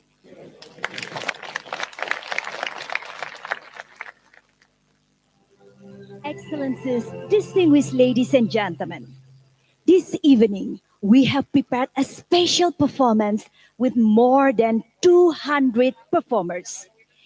It is a showcase of the richness and the diversity of our cultural heritage to entertain and inspire all of you. We now kindly invite you to sit back, relax, and enjoy the show.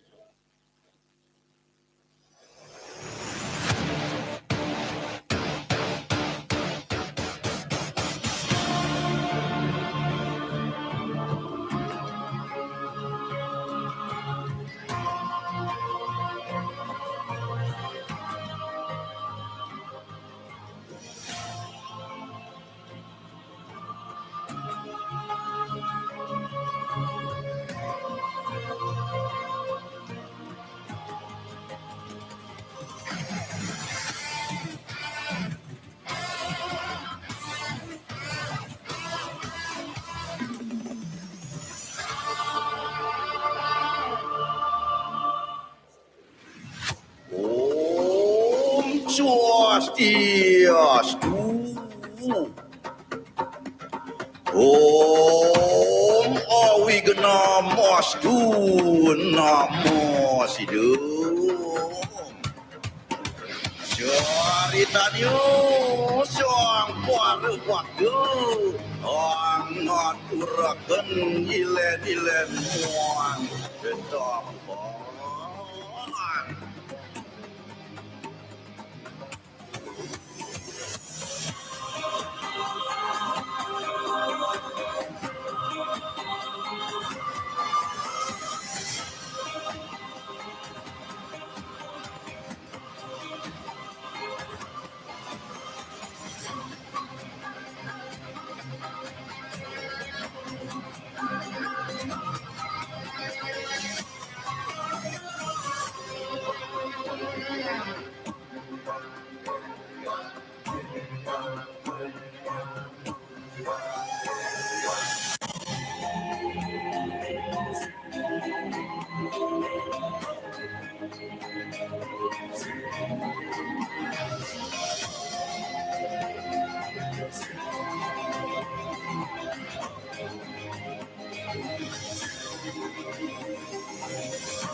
Semua paramo acitiu yo namo suahu. Om Santi Santi Santi Om.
Hello, good evening, ladies and gentlemen. It's a great honor to be here with the leaders of G20 and all distinguished ladies and gentlemen. I know in the last 2 years, we all faced many challenges and hardships during the pandemic. But seeing so many optimistic and cheerful faces here, I'm pretty sure we're on the right path in this transition. It reminds me of this. Do you know what this is?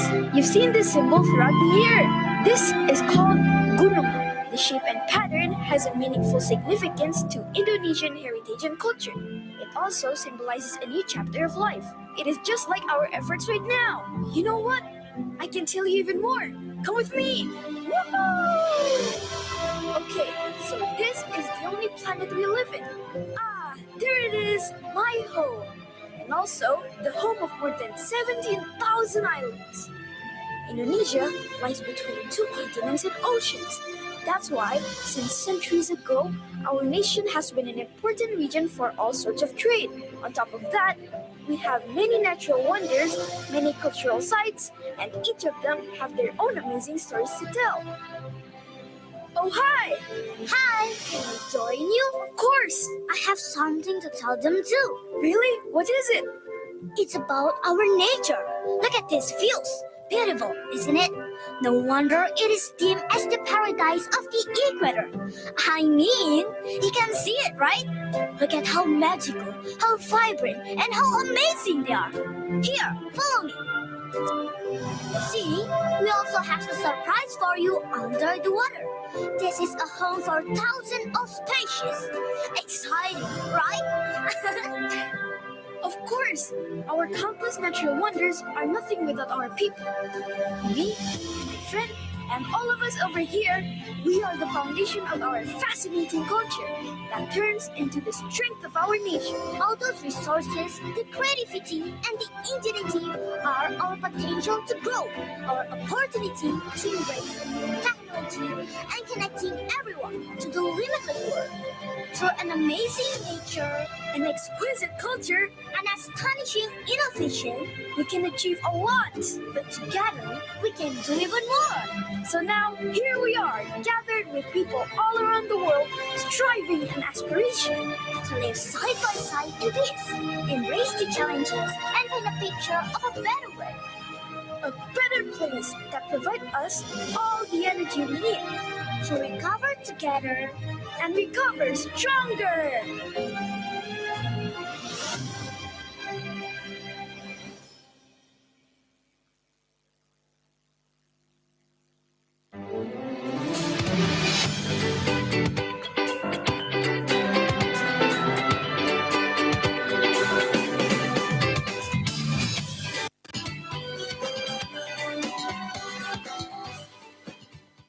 Yang mulia sebagai Sekretaris Jenderal Partai Komunis Tiongkok. 而且我今天也当面跟习近平主席相表示祝贺习近平主席再次当选中国共产党的总书记。 Tadi kita juga telah melihat penyelesaian proyek kereta api cepat Jakarta-Bandung. 刚才我们也见证了亚湾高铁的动态设施。 Dan saya optimis kereta cepat ini dapat beroperasi di bulan Juni 2023. 而且我方也很乐观的能说，我们明年的大概6月份，这个亚湾高铁可以运营。 Mengenai progres kerjasama yang lain-lainnya tadi sudah kami sampaikan kepada presidensi. 刚才关于我们的战略合作，我跟习近平主席也已经做了交流。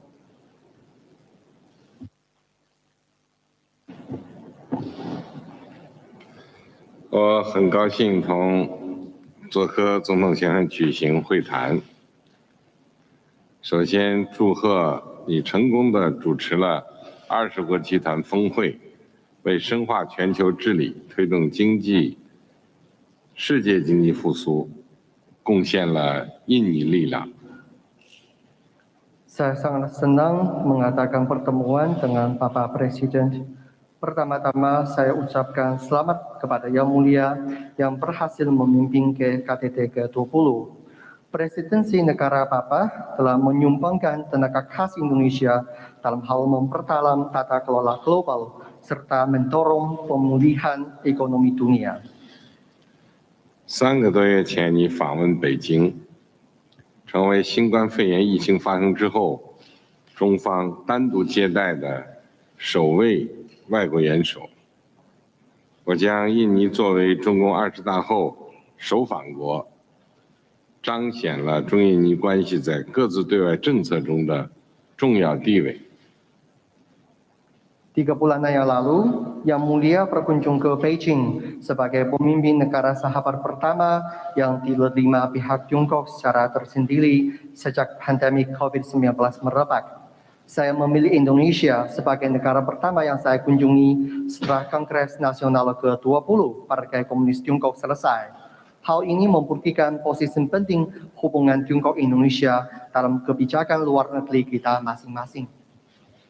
刚才我和总统先生一起观摩了这个亚湾高铁的试验运行，也观看了中印尼合作的成果视频，这些都是实实在在的成就，不仅造福了两国人民，这还在地区和全球层面产生积极影响，为发展中国家团结合作、互利共赢树立了样板。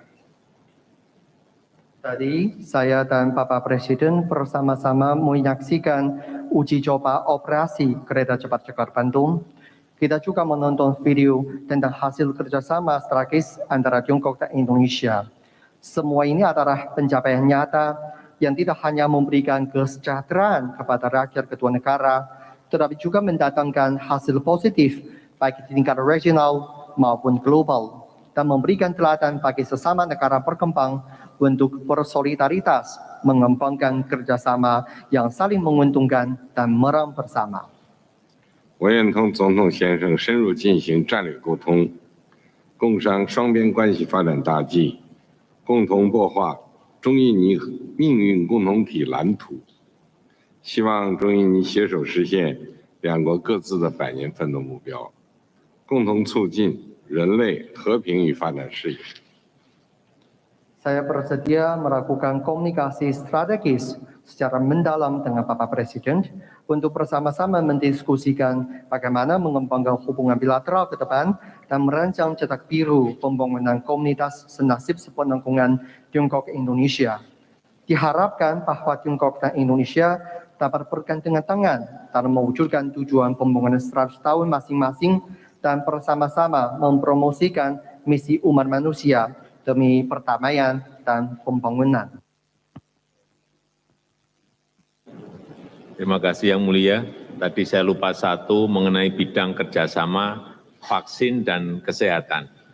Di awal Oktober yang lalu, saya telah meresmikan pabrik vaksin COVID-19 berbasis mRNA pertama di Asia Tenggara milik PT.Media Biotechnologies yang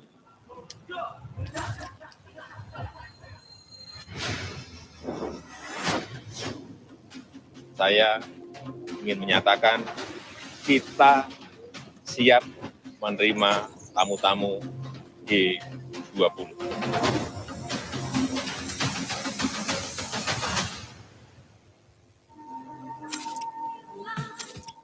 Laksanakan cara, langitlah rumah agung terpampang, jenjangan berwarna. Dunia fana,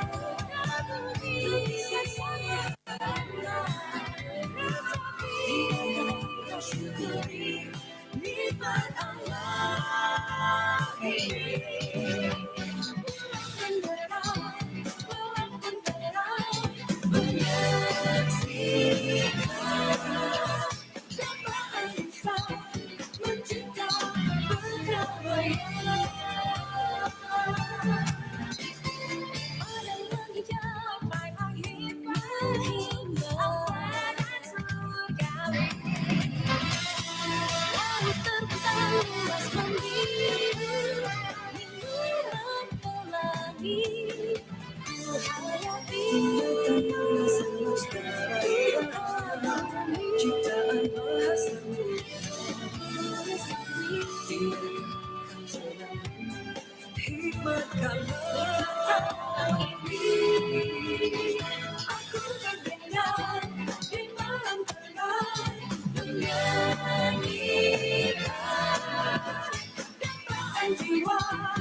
Bulan menerang, malam pun terang, menyaksikan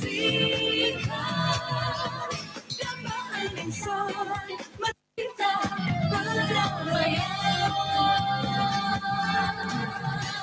Aku bergendang di malam tenang, menyanyikan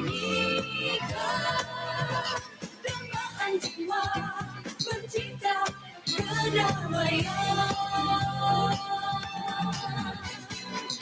Perdamaian akan tiba, perdamaian akan ada. Seluruh hati insan sejagat raya.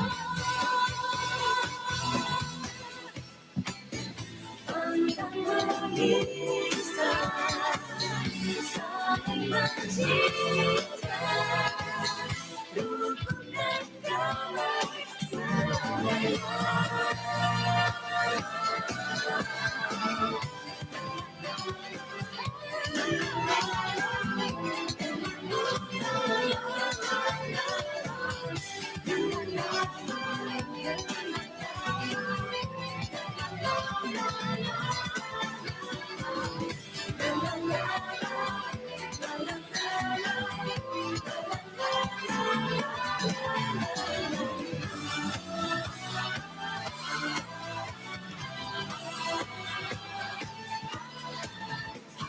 Rukun dan damai selamanya.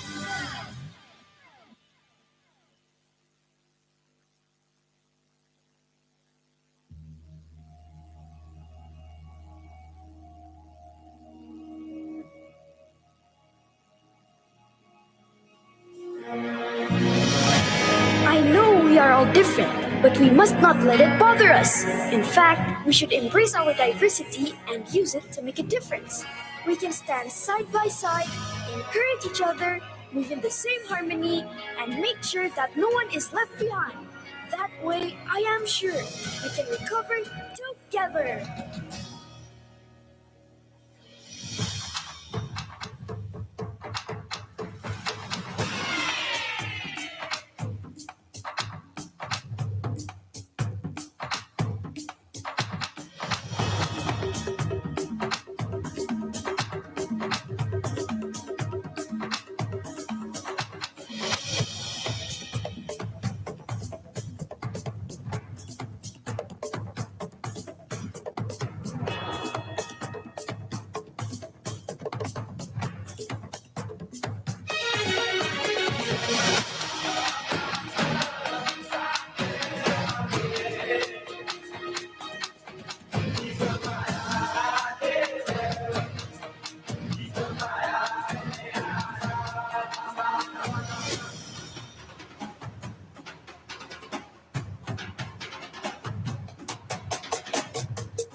Now you can see that every element of life is in the palm of your hands.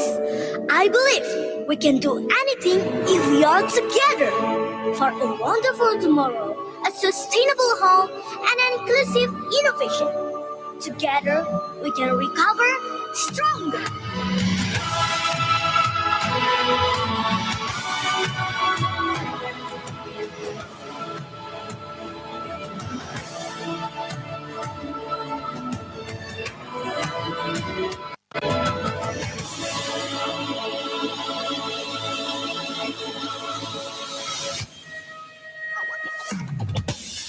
G20 make some noise. Yo.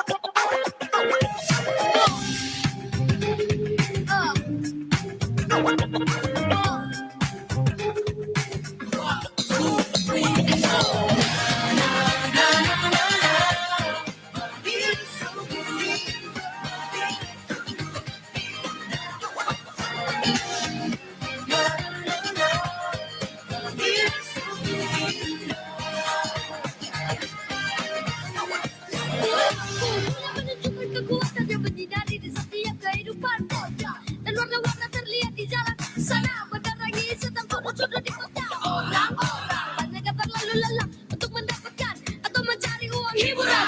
Dan apa saja yang bisa kita lakukan untuk menikmati malam begitu menantang. Otak pusing, janganlah kau sekat, badan pegal, mari kita hilangkan. Karena malam ini terlalu sangat indah, mempercepat sejaga awak bisa yang di rumah nonton TV atau letak apa saja, sahabat-sahabat atau sahabat. Kita peduli dan memikirkannya lebih baik untuk juga menikmatinya.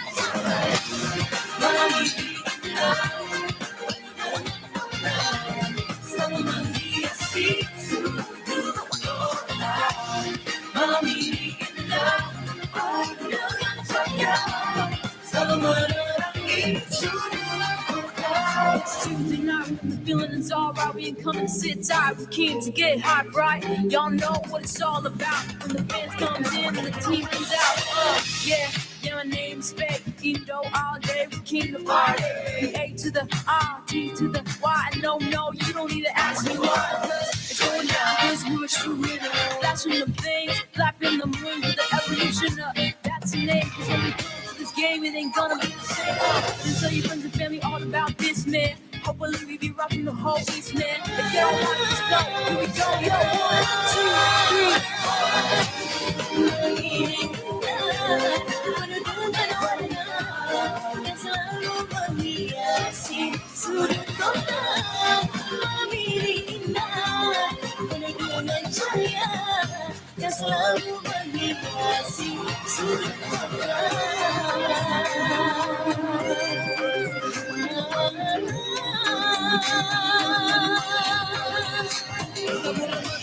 Meriah di mana-mana karena semua orang sedang bergembira merayakan apapun untuk mengisi malam indah ini. Musik-musik mulai berisik, musik-musik mengajak kita untuk segera bergoyang. Asik, asik, asik. di sini kaset dan TV yang lalu menemani kita sejipun mengeluarkan keajaiban. Yo, membuat orang menjadi senang. Datangkan dia mengganggu orang yang tenang agar semuanya ditertawa dia. Karena malam ini kesesalan kita semua sedih jadi bergembira. Yo, it's a beautiful night, full of colors so bright, colors in every corner of this town. It's a beautiful night in the city of lights, turning up every corner of this town. It's a beautiful night, full of colors so bright, colors in every corner of this town. It's a beautiful night in the city of lights, turning up in the city of lights.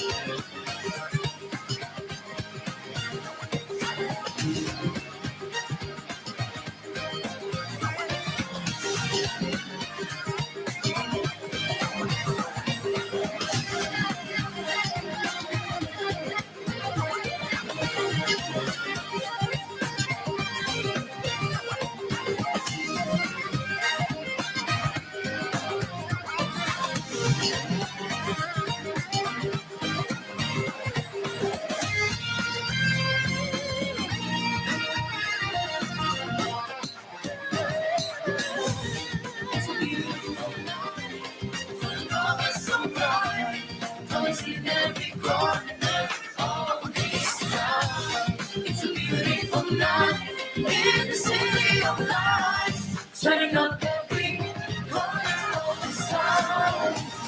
It's a beautiful night, full of colors so bright, colors in every corner of this town.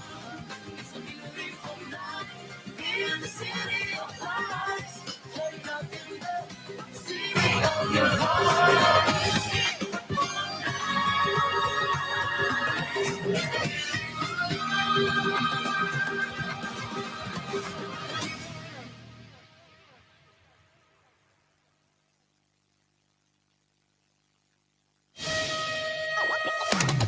Ladies and gentlemen all around the world, thank you for joining us today.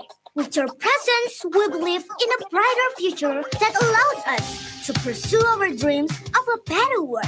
It's time to rise and recover together. Recover stronger.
People of the world, we are sharing, striving times to act in solidarity. I wish to hear the vision that was begun.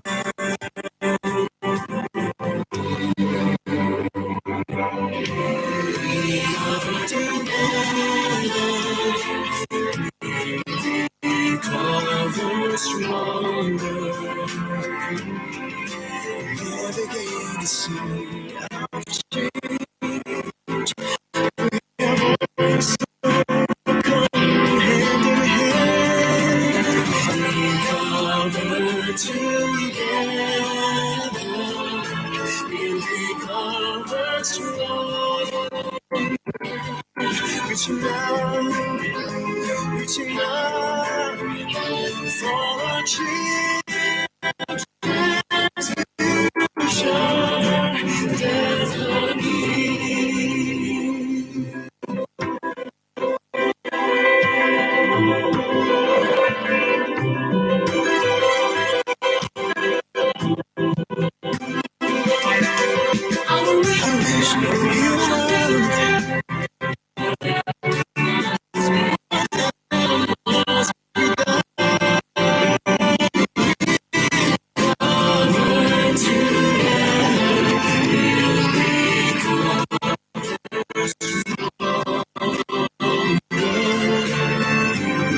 Legacy of change, we have always overcome hand in hand. We cover together, we'll recover stronger. Reaching out for our children's future destiny. As long as history goes ahead,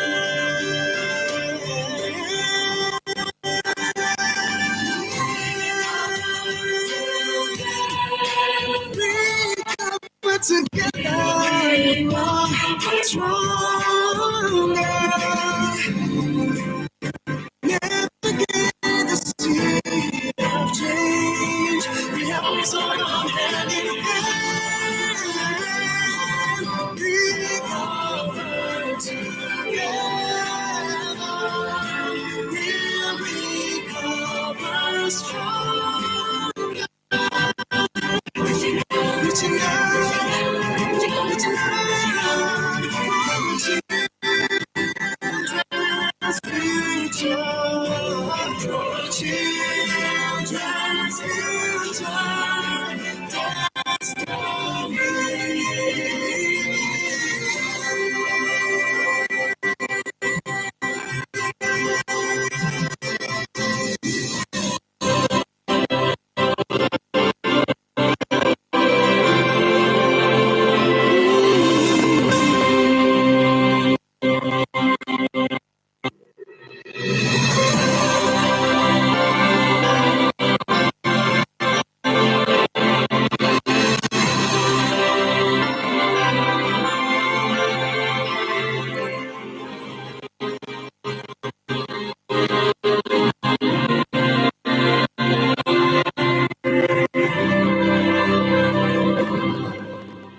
People of the world, we are charity,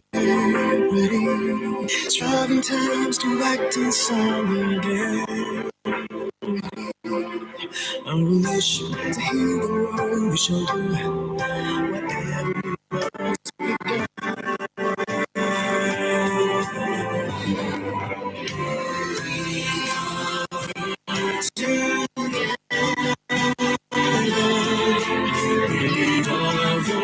done. Navigate the sea of change. We have always overcome hand in hand. We cover together. We cover strong.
transfusion destiny. Yes, it's from God's history. Because I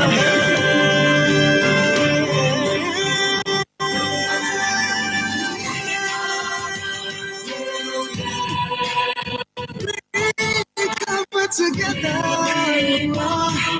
stronger. Never get the sea of change. Always saw to come hand in hand. Recover together. We'll recover stronger.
People of the world, we are in jeopardy. Striving times to right to solidarity.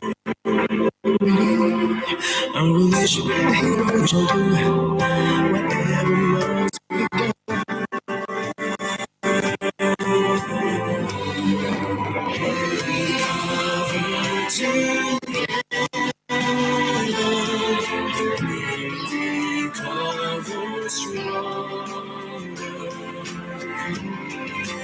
Navigate the sea of change. So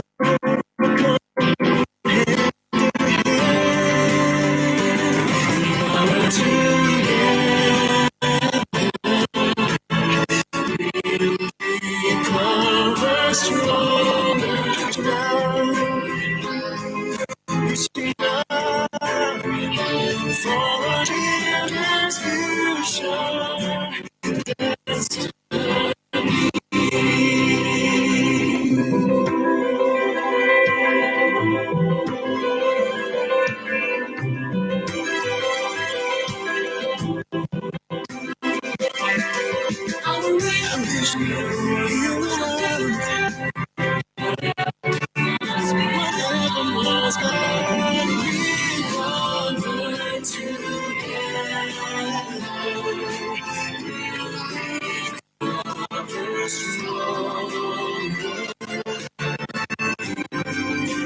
Navigating of change, we have always overcome hand in hand. Recover together, recover strong. Reaching out for a children's future destiny. Yes, it's from God's history. Bringing us ahead.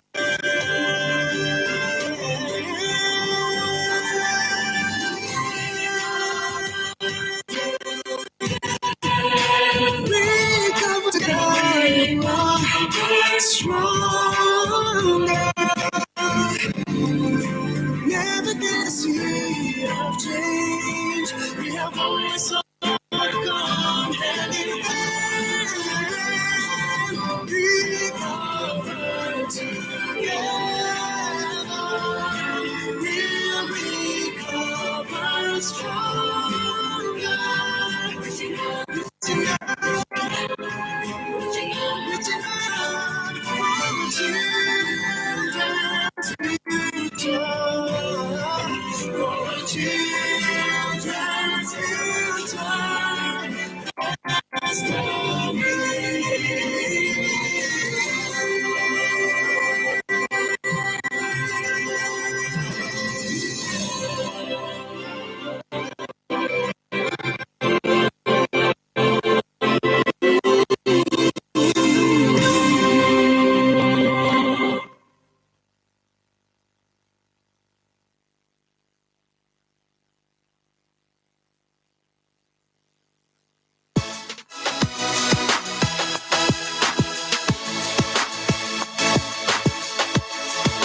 Alright guys, so I am about to go to one of the most famous nasi lengko foods in Cirebon, and nasi lengko is one of the most traditional and popular dish here in Cirebon.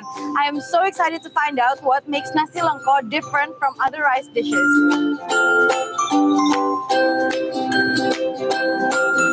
Nah, udah sampai apa? Oke, baik. Terima kasih banyak ya, Pak.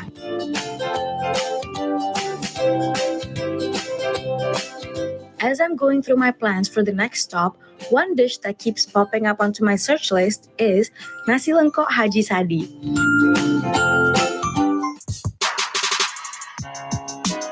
This simple dish is also known to be a traditional local food that's been around for a long time now.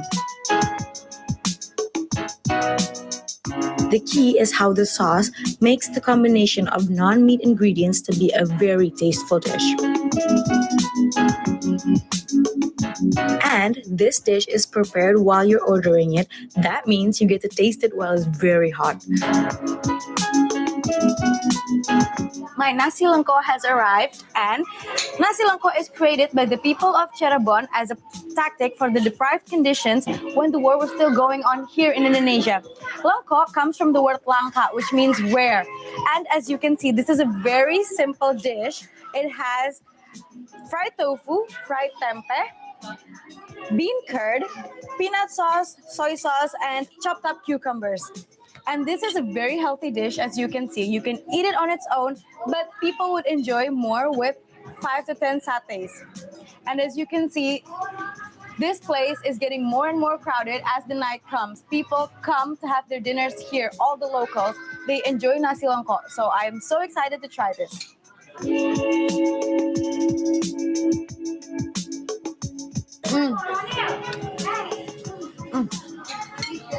This is really good. I am mixing the peanut sauce with the soy sauce in the satay. Just look at it. How sexy does it look?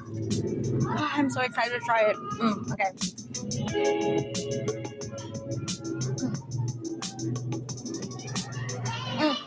The peanut sauce is a little bit spicy, but I love it. And it has the sweetness coming from the soy sauce, what we call ketchup. And this is made from this is a traditional product. They make it here, and I'm so excited to try.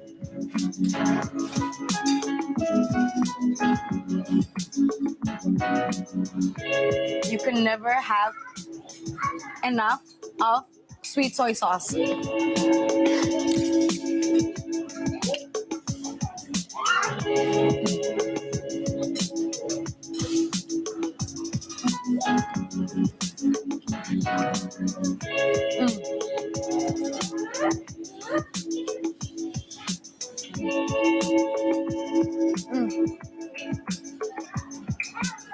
This is so good.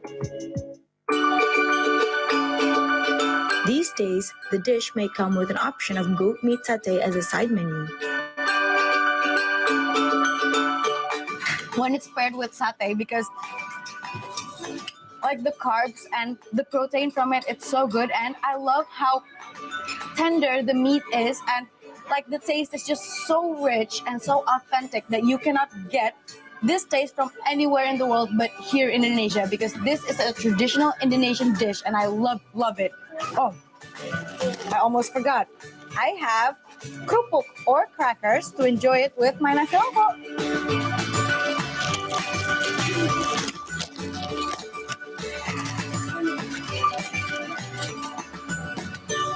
Kerupuk is a sort of condiment.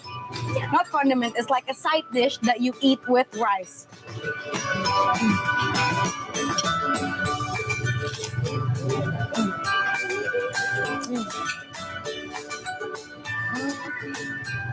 So good.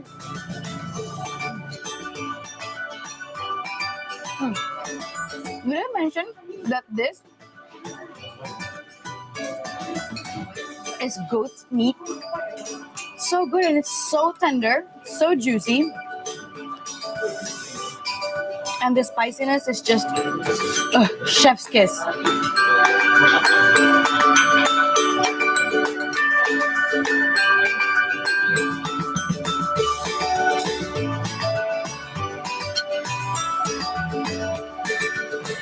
Don't worry, this is not the only good food that I'm going to eat in Cirebon. We are going to have and taste so many other traditional dishes. But meanwhile, I'm gonna finish this, so don't go anywhere.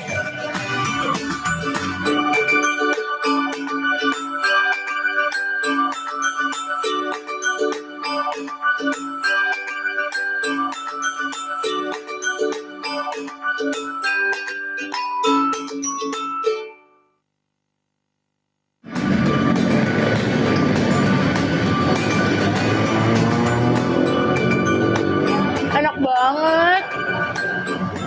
So good.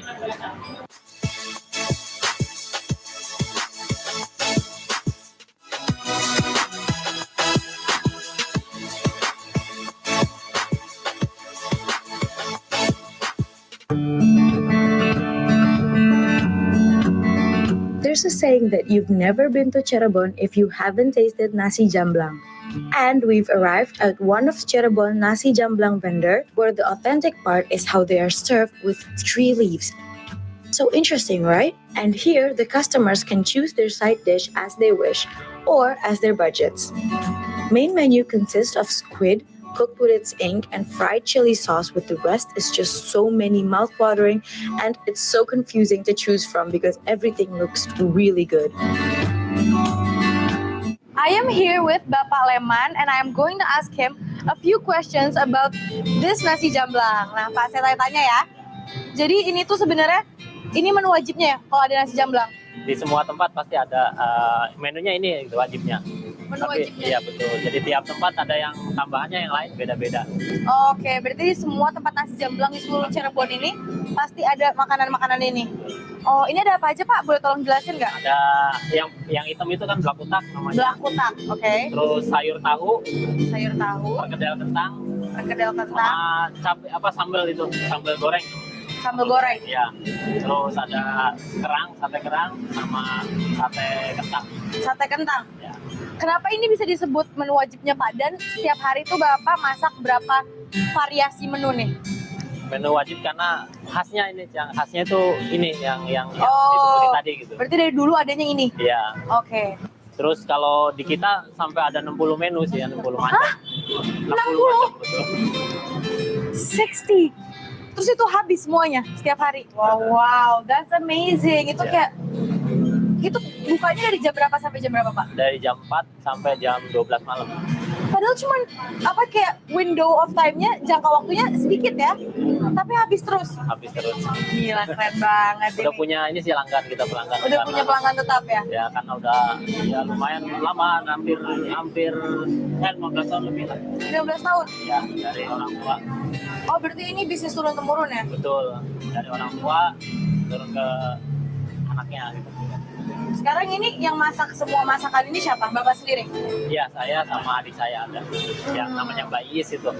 Oh, yang nama tempatnya Mbak Iis? Iya, baik. Oke. Ya udah, sekarang saya cobain ya, Pak. Boleh, boleh. Aku penasaran sama belak kutak ini rasanya gimana ya?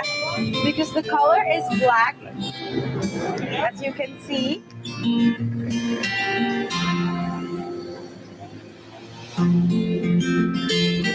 Enak banget. So good. Cobain perkedelnya.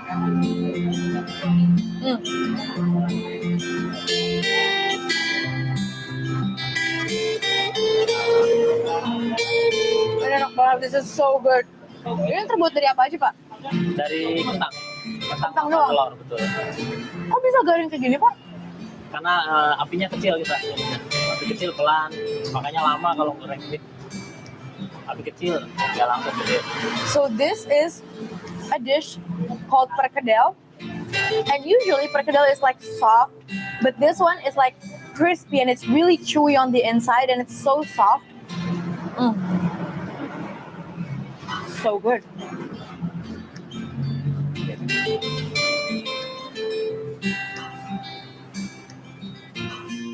Pak, ini enak banget. Dan ini kan makanan khas Cirebon banget nih. Ini kayak populer banget, setiap ke Cirebon tuh harus banget makan nasi jamblang, wajib. Nah, ini sejarah di balik nasi jamblang ini gimana, Pak? Sejarahnya ceritanya dulu katanya waktu zaman penjajahan itu kan ada apa? Kita ada dulu kan ada kerja paksa itu, pembuatan jalan. Nah, itu karena pekerja paksa kan kadang nggak dikasih makan, jadi ada orang yang apa dermawan lah dia coba ngasih makan gitu, di daerah Jamblang itu dari sepanjang jalan itu. Oh, okay, I get it. So why it's called nasi jamblang? Because it originated from a village called Jamblang. That's why it's called nasi jamblang. This dish was served to the workers of forced labor while they were in colonial times. Oh, that's amazing. Enak banget, Pak. Nah, Pak, ini kan pakai daun jati ya. Sebenarnya apa sih keunggulan dari daun jati ini untuk nasi jamblang?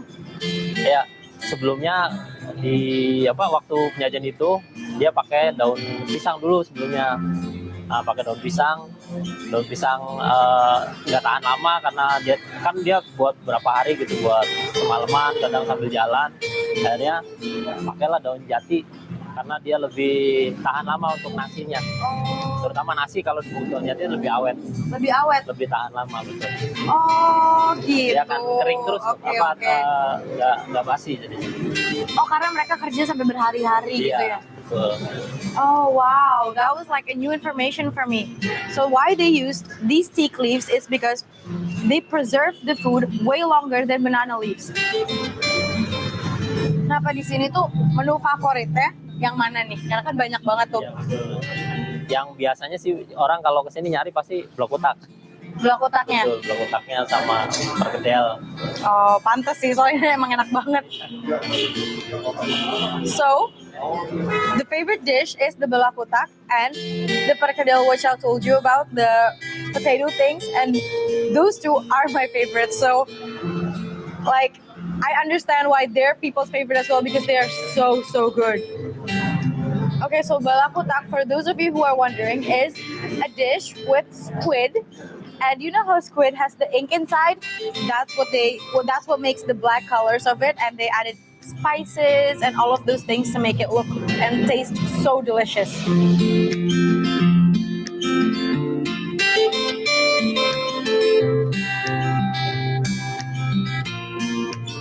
Wah, Pak, lihat udah habis dong, udah hampir habis, dan kayaknya aku mau nambah lagi. Boleh. I'm gonna get another round after this, but I have to ask, yang bikin nasi jamblang Bapak beda dari yang lain itu gimana? Pertama nasinya. Nasi kita selalu fresh, panas terus. Biasanya di tempat lain itu kan nasinya dingin ya. Kita terlalu panas. Masakan juga ala minute kita bikinnya. Oh. Jadi begitu habis isi lagi ya. Isi lagi gitu. Jadi selalu anget ya. Selalu anget. Karena emang kalau anget bikin nafsu makan kan. Betul. Bertambah. There are a lot of nasi jamblangs here in Cirebon, but what makes nasi jamblang Bu is their favorite is because it's made fresh. It's always warm and they make it last minute. And when all of these are finished, they add new dishes so it's warm and hot. Gitu, keren banget Bapak. Ya udah, aku mau nambah lagi ya Pak. Boleh. It's the only one in the world man-made cave that uses coral reefs. Okay guys, we're about to go in one of the caves and it's so dark as you can see.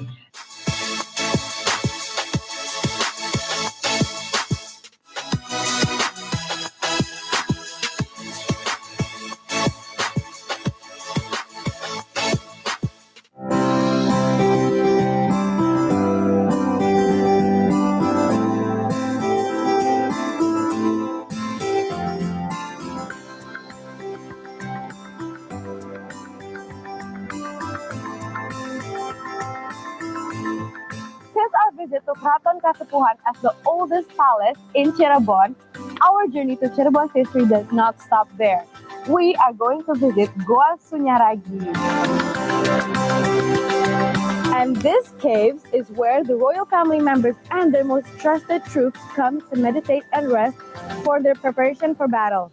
The most amazing thing is this is the only one in the world's man-made cave that uses coral reefs. Wow! How amazing is that? Let's go check it out.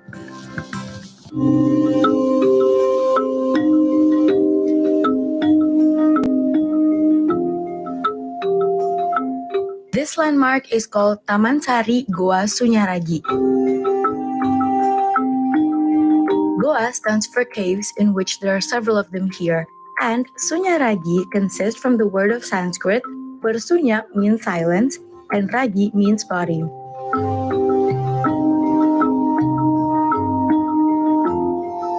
So this cultural heritage is a place to reside from the rest of the world to find clarity or enlightenment.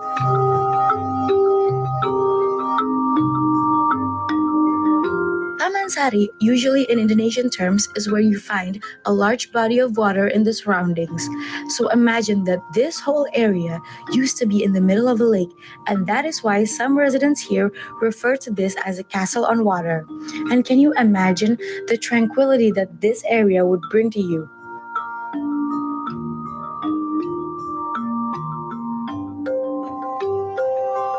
Each of these caves was used for different purposes, such as seeking enlightenment. There's a cave for those who seek power, there's a cave for one in search of answers, and a cave for grief and many other goals. Beyond all that, and despite the conditions after surviving bombings during the colonial era, this place still brings some nostalgic feelings for those who visit this place throughout generations.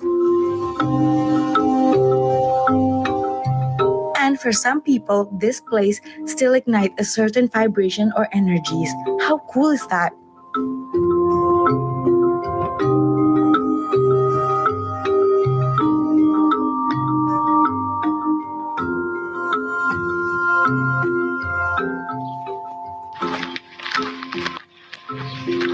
Wah, menarik banget sih Pak, ini udah keliling-keliling ya. Ya. Ada berapa sih sebenarnya di sini totalnya? Jadi di Gua Sunyaragi ini hampir 10 bangunan guanya, Mbak. Nah, contohnya ada gua peteng, itu artinya gelap, buat melatih ilmu organ kekebalan tubuh, ada gua pengawal, buat para pengawal, gua simanjang, buat pos jaganya prajurit, gua pandai kemasan, jadi itu buat bikin alat tajam. Nah, itu ada gua lawa, gua pawon, itu sama aja buat nyimpan makanan.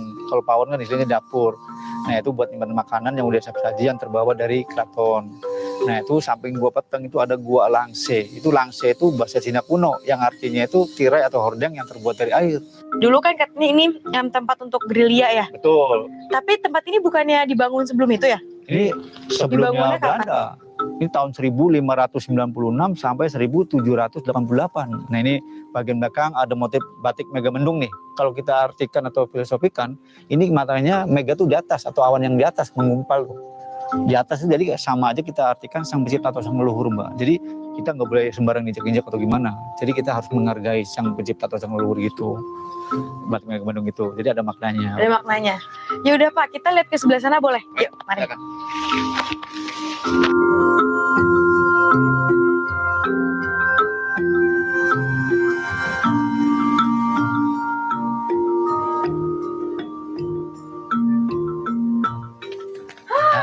Nah, oke, kita kelihatan ini. Oh, ini gua petang ya, Pak? Gua petang, betul. Yang artinya tuh gelap. Jadi gelap itu bahasa Jawa ya. Jadi gua petang ini fungsinya buat melatih ilmu kanuragan kekebalan tubuh. Jadi terutama prajuritnya kalau pengen jadi prajurit yang tangguh, nah ini diujinya di sini. Oh, sebelah situ apa tuh, Pak? Ya, ini di samping gua petang ini ada gua langse, Mbak Jogja. Jadi gua langse itu bahasa Cina kuno yang artinya itu tirai atau hordeng yang terbuat dari air. Jadi orang yang berzikir atau berdoa itu tertutup dua tirai yang terbuat dari air tadi. Nah, itu jadi disamarin, jadi ditutup dengan air. Akhirnya saya tuh bingung kenapa bisa jalan ya, Pak? Nah, Zaman dulu belum ada mesin, belum ada kalau apa. secara logika, tadi kan yang di belakang ya tadi ya, itu ada bangunan balai kambang. Nah, itu pusat airnya ditampung di situ. Nah, itu diaturnya dengan pintu air. Nah, itu pintu airnya nanti dibuka, nanti airnya jorok turun ke sini. Ya, ini bagiannya rendah. Nah, yang balai kambang kan tinggi tuh. Jadi air jalan dari tempat tinggi turun ke tempat rendah.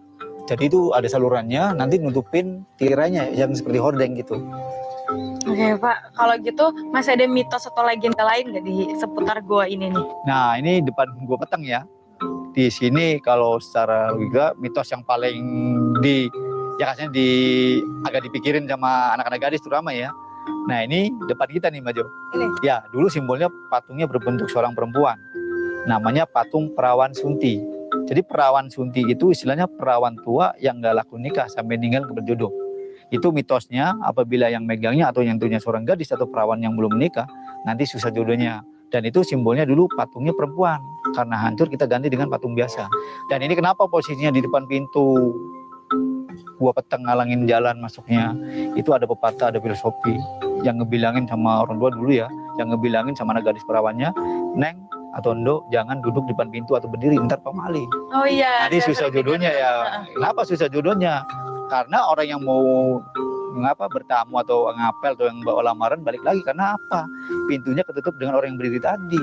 Jadi intinya pamalinya kenapa? Bukan susah jodohnya sebenarnya, itu ngalangin pintu, ngalangin jalan. Jadi orang yang mau masuk nggak bisa lewat, betul.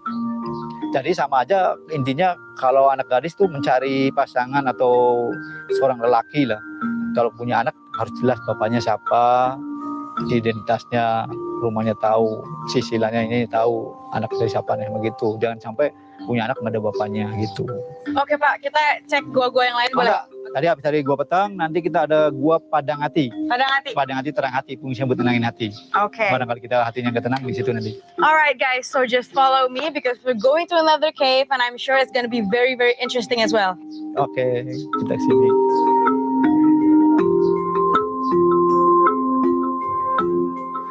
Ya, nah itu patung gajah, itu padang hatinya.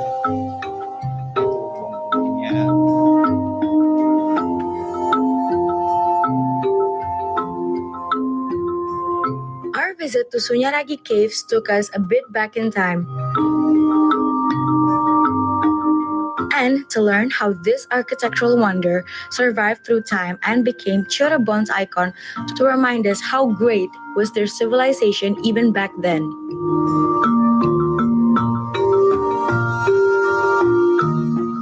And let's hope that this will serve as a beacon to younger generations to value their traditional culture even more.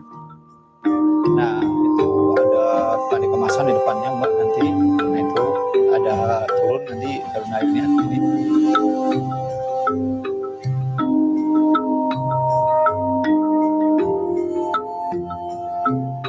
Nah, ini kita masuk ke gua Padang Hati ya. Padang Hati. Jadi Padang Hati terang hati, fungsinya buat tenangin hati. Jadi apabila keturunan punya masalah, nah ini di sini masalahnya akan hilang, hatinya akan tenang, hatinya akan padang. Kalau dulu bisa hatinya akan terang gitu. Nah ini kita masuk, hati-hati kepala, duduk.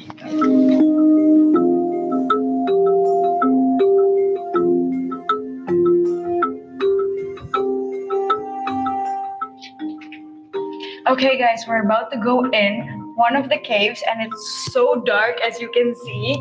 So I'm using my phone as a flashlight. Let's go. Oke, hati-hati kepala ya. Iya. Watch your head.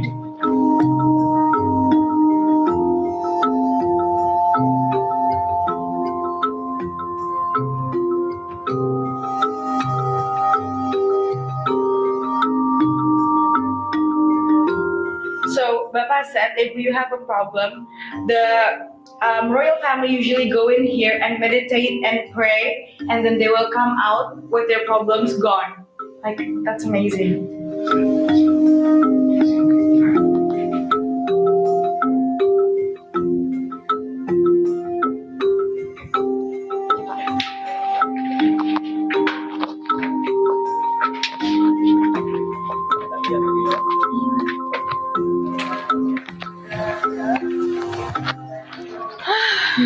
Udah ya, oke, terima kasih banyak Bapak udah nganterin.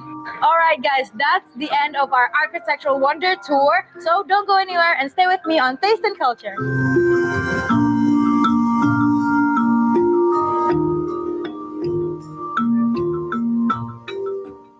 So why the meat was so tender and juicy? It's because they cook it for 4 hours in the clay pot. How soft it is.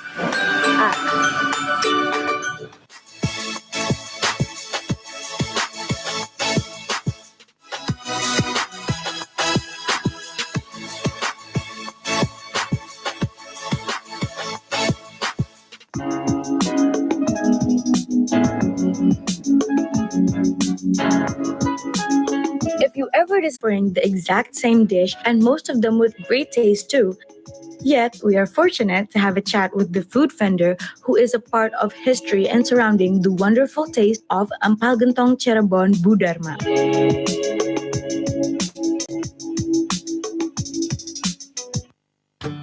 I heard that Empal Gentong Bu Dharma is one of the pioneers of Empal Gentong in Cirebon, and that's where I'm at right now. Ibu, wah, makasih loh Bu.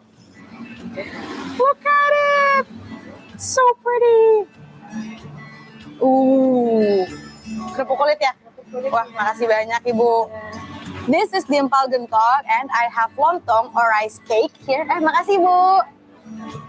Look, it's just so magnificent. I cannot wait to try it because it's going to be so tasty. Look at how big the pieces of the meat are. Like, can you see it? Oh, there's a lot. I'm going to try the golden broth first. Wow. That is so tasty. And I think it has... I think the main ingredient from this golden broth is definitely coconut milk because you can taste the richness of the coconut. And also, the combinations between the coconut milk and the turmeric, the fried shallots on the top, and also the parsleys, it's just really good. It's really rich. And it's sort of refreshing. Wow, it's really good. Okay, I'm gonna try the meat. Can you see how bouncy it is? I think this is going to be very tender. The meat just like melts in your mouth. It falls right away. So tender. Like, can you see how soft it is? Wow. That's really, really tasty. Okay, so Bu Dharma actually gave me some lime to put on this Empal Gentong, and since I like sour things, I'm gonna put it on my Empal Gentong. And since I like spicy food as well, gonna have it with chili. And just so you know that this is special Empal Gentong chili because it's dried chili flakes, unlike any other chilies in Indonesia, which usually uses sambal, but here we use dried chili flakes. Wow.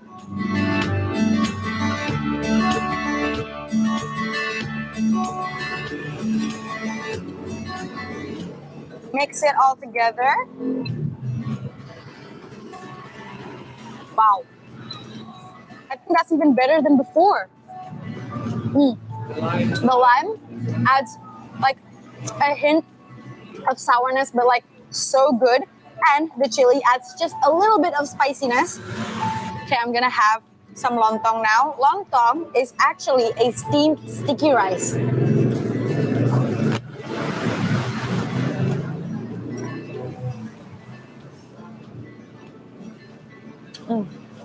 Wow. I think having Empal Gentong with lontong is way better than having it with rice because the texture of the lontong is really chewy, but it's really soft.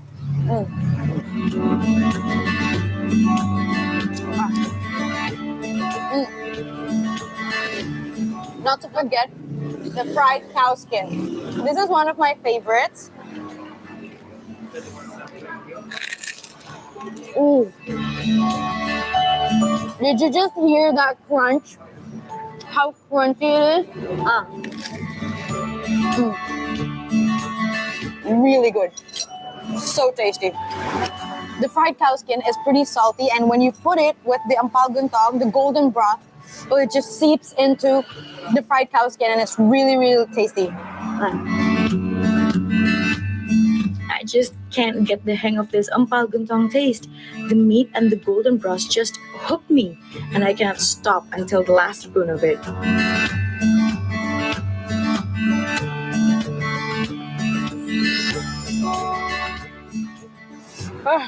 Pretty spicy. And they also give you a jug of tea. So that's really nice. Wow, that's so good. Mbak, bagaimana rasanya? Enak banget, Bu. Lihat nih udah mau habis. Ibu duduk, Bu. Oh iya. Pedes. Ibu udah lama nih di sini?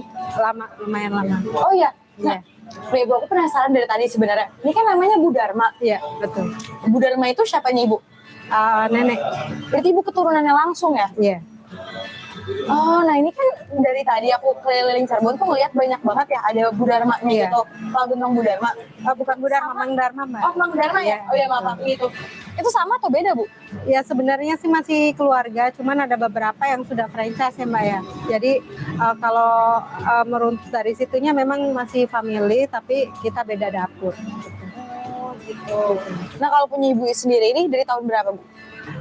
Kita dari tahun, kalau dari mbah ya, dari kakek itu dari tahun 50-an sudah mulai jualan empal gentong. Itu masih dipikul.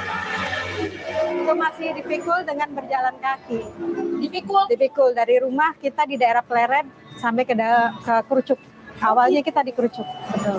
Oke, berarti dulunya dipikul terus pulang pergi gitu ya berarti ya? Iya, pulang pergi. Sampai sekarang jadi tempat makan kayak gini, wah keren banget. Nah, untuk resepnya sendiri ini, berarti Ibu diajarin dong dari Mang Dharmanya? Iya, betul. Itu langsung dari Bapak Dharma ke Ibu Dharma ya. Ibu Dharmanya sendiri langsung ke ibu saya dan ke saya langsung, Mbak. Oh, berarti turun-temurun ya? Keren banget. Wow, so the recipe has been handed out through generations of Dharmas. That's so cool. Nah, itu ada yang diganti nggak, Bu, dari dulu? Nggak ada sih, kita pakai takaran ya, Mbak. Jadi kalau untuk ukuran satu kali masak itu sekian ininya, takarannya tidak berubah sehingga tidak rasanya tidak berubah gitu. Jadi sama sekali belum diganti dari zaman Mang Dharma dulu? Iya, belum. Nah, terus tadi aku ngeliat pas Ibu masak itu pakai kendi asli ya? Ya, itu gentong, Mbak. Bukan gentong. Oh ya, sorry. Ya, jadi kita masih mempertahankan cara masak yang otentik dari dulu ya, dari zamannya Bapak Dharma, masih dengan tungku, kayu bakar dan gentongnya. Jadi ya benar-benar masih mempertahankan tradisionalnya itu. Nah, bedanya kalau pakai gentong sama misalnya yang lain gitu, kenapa? Ya mungkin pengaruh ke rasa ya. Kalau misalnya pakai gentongnya tuh ada aroma kayu bakar sehingga ya lebih gurih aja sih. Jadi kita masih dengan pakai tungku ya, direbus lama Mbak 4 jam. Jadi itu daging empuk, kita nggak ada presto. Oh, berarti itu tadi daging empuk banget. Itu proses masaknya selama 4 jam? 4 jam. Wow, that's so long. So why the meat was so tender and juicy? It's because they cook it for 4 hours in the clay pot. Oh gitu. Nah terus kalau kayu bakarnya sendiri tuh ada khususnya nggak kayu bakarnya? Kayak kayu dari apa atau apa gitu? Ada kayu asem. Jadi itu kayu asem itu lebih sedikit asap biar pengaruh rasanya itu lebih pemanasannya merata. Jadi tidak banyak asap juga. That's why this empal gentong is taste very authentic. It's because of how they cook it. They still use the clay cauldron and also they still use like the firewood to cook it. But especially the tamarind firewood because it creates the smokiness and the meat and just like the overall taste. It affects the taste using tamarind firewood and that's very specific and very authentic and I think that's very cool. Aku mau nanya nih sebenarnya dari tadi. Kan emang pakainya cabai bubuk ya? Kenapa, Bu? Kan biasanya kayak makanan lain di Indonesia tuh pakai sambal cair gitu. Ya itu memang identiknya seperti itu Mbak. Kalau empal gentong itu dengan cabai keringnya. Oke, nah terus Ibu ada planning untuk nambahin menu lain gak sih selain empal gentong di sini? Ya. Sebenarnya kita ada menu sate Mbak. Sate kambing, sate sapi dengan nasi lengko ada. Oh ada juga di sini ada nasi lengko. Ada. Jadi bagaimana nih Mbak rasanya untuk hari ini? Ada yang kurang kah atau gimana? Wah nggak ada sama sekali Bu, ini udah perfect semuanya. Rasanya tuh udah otentik banget, terus juga asinnya pas, gurihnya pas, semuanya udah enak banget Bu. Ya, baik Mbak, silakan dilanjutkan makannya. Oke, makasih banyak ya Bu, udah boleh nanya-nanya. Ya.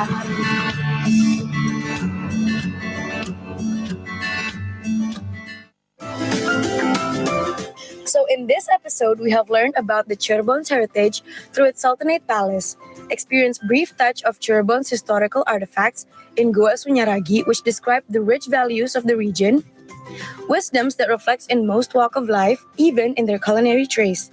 These wisdoms is a part on how Cirebonese prepare their meals. Tasting a great flavor of ampal gentong, we learned how each of us should control the bad side of every human with rules and values. Be sure to join me on my next journey of taste and culture, and I dare you to come.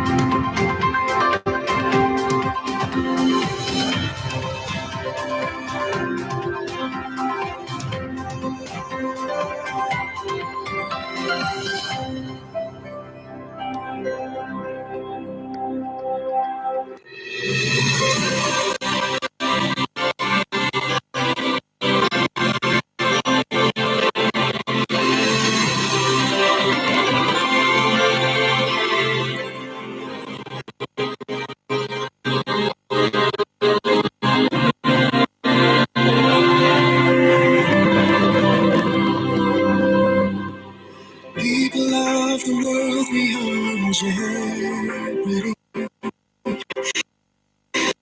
Striving times to act in some way. Our wish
navigate the sea of change. We have always overcome hand in hand. Recover together. Recover stronger.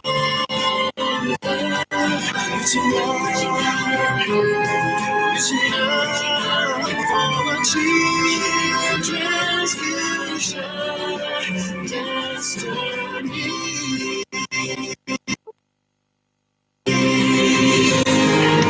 As long as history paving us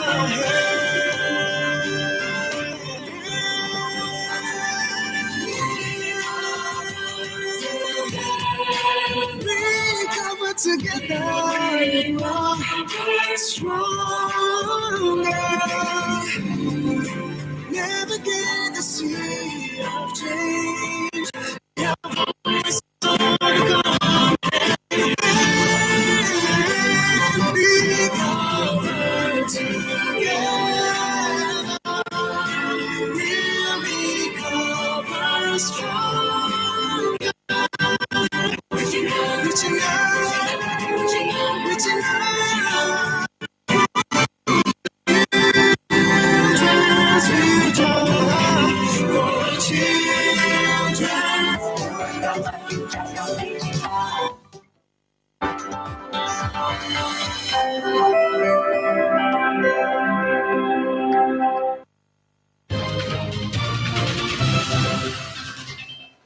Terima kasih Anda kembali bersama Klik Indonesia Petang TVRI.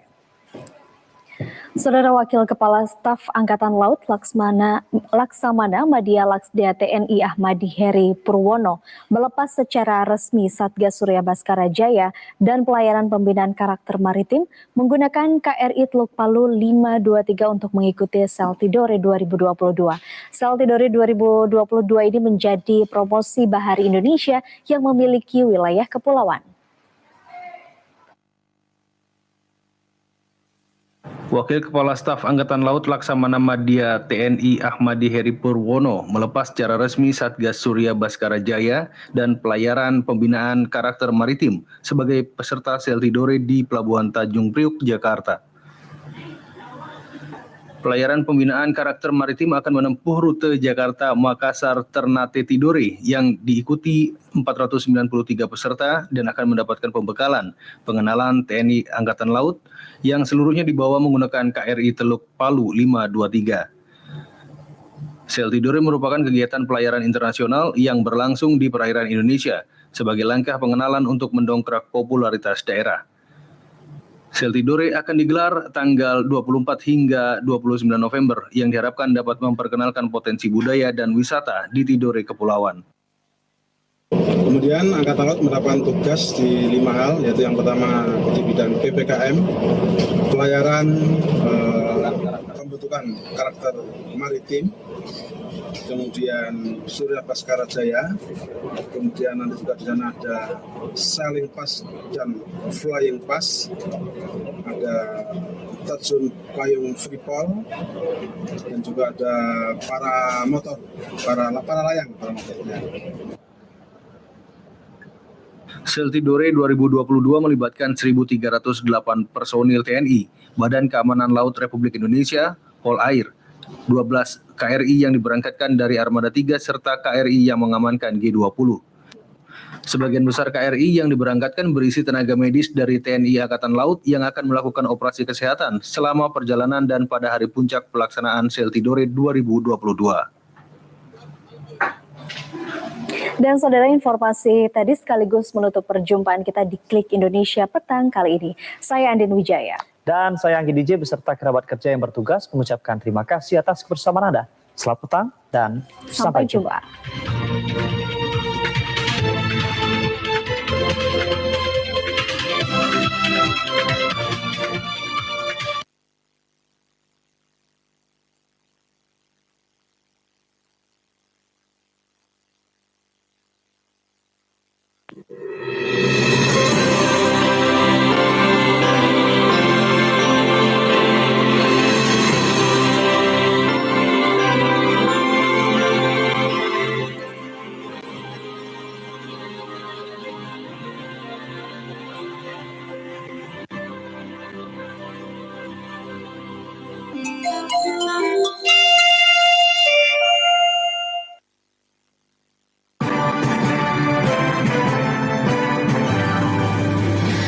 Indonesia, tanah airku, tanah tumpah darahku.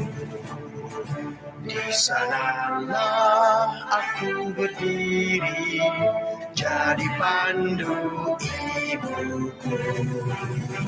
Indonesia, kebangsaan, bangsa dan tanah air. Marilah kita bersama, Indonesia bersatu. Hiduplah Tuhan, hiduplah negeri, bersatu rakyatku semua. Jiwanya bangunlah untuk Indonesia Raya. Indonesia Raya, merdeka, merdeka, tanahku negeriku yang bersih. Indonesia Raya, merdeka, merdeka, hiduplah Indonesia Raya. Indonesia Raya, merdeka, merdeka, tanahku negeriku yang bersih. Indonesia Raya, merdeka, merdeka, hiduplah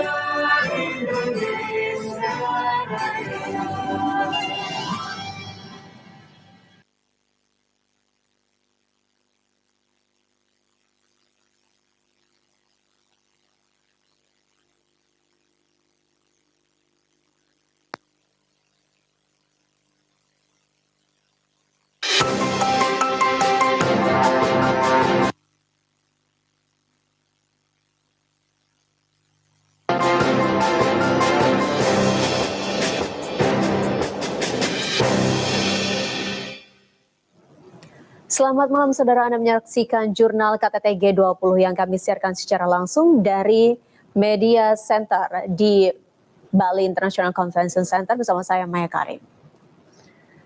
Presiden Joko Widodo menyatakan G20 di bawah kepemimpinan Indonesia berhasil mengeluarkan dokumen G20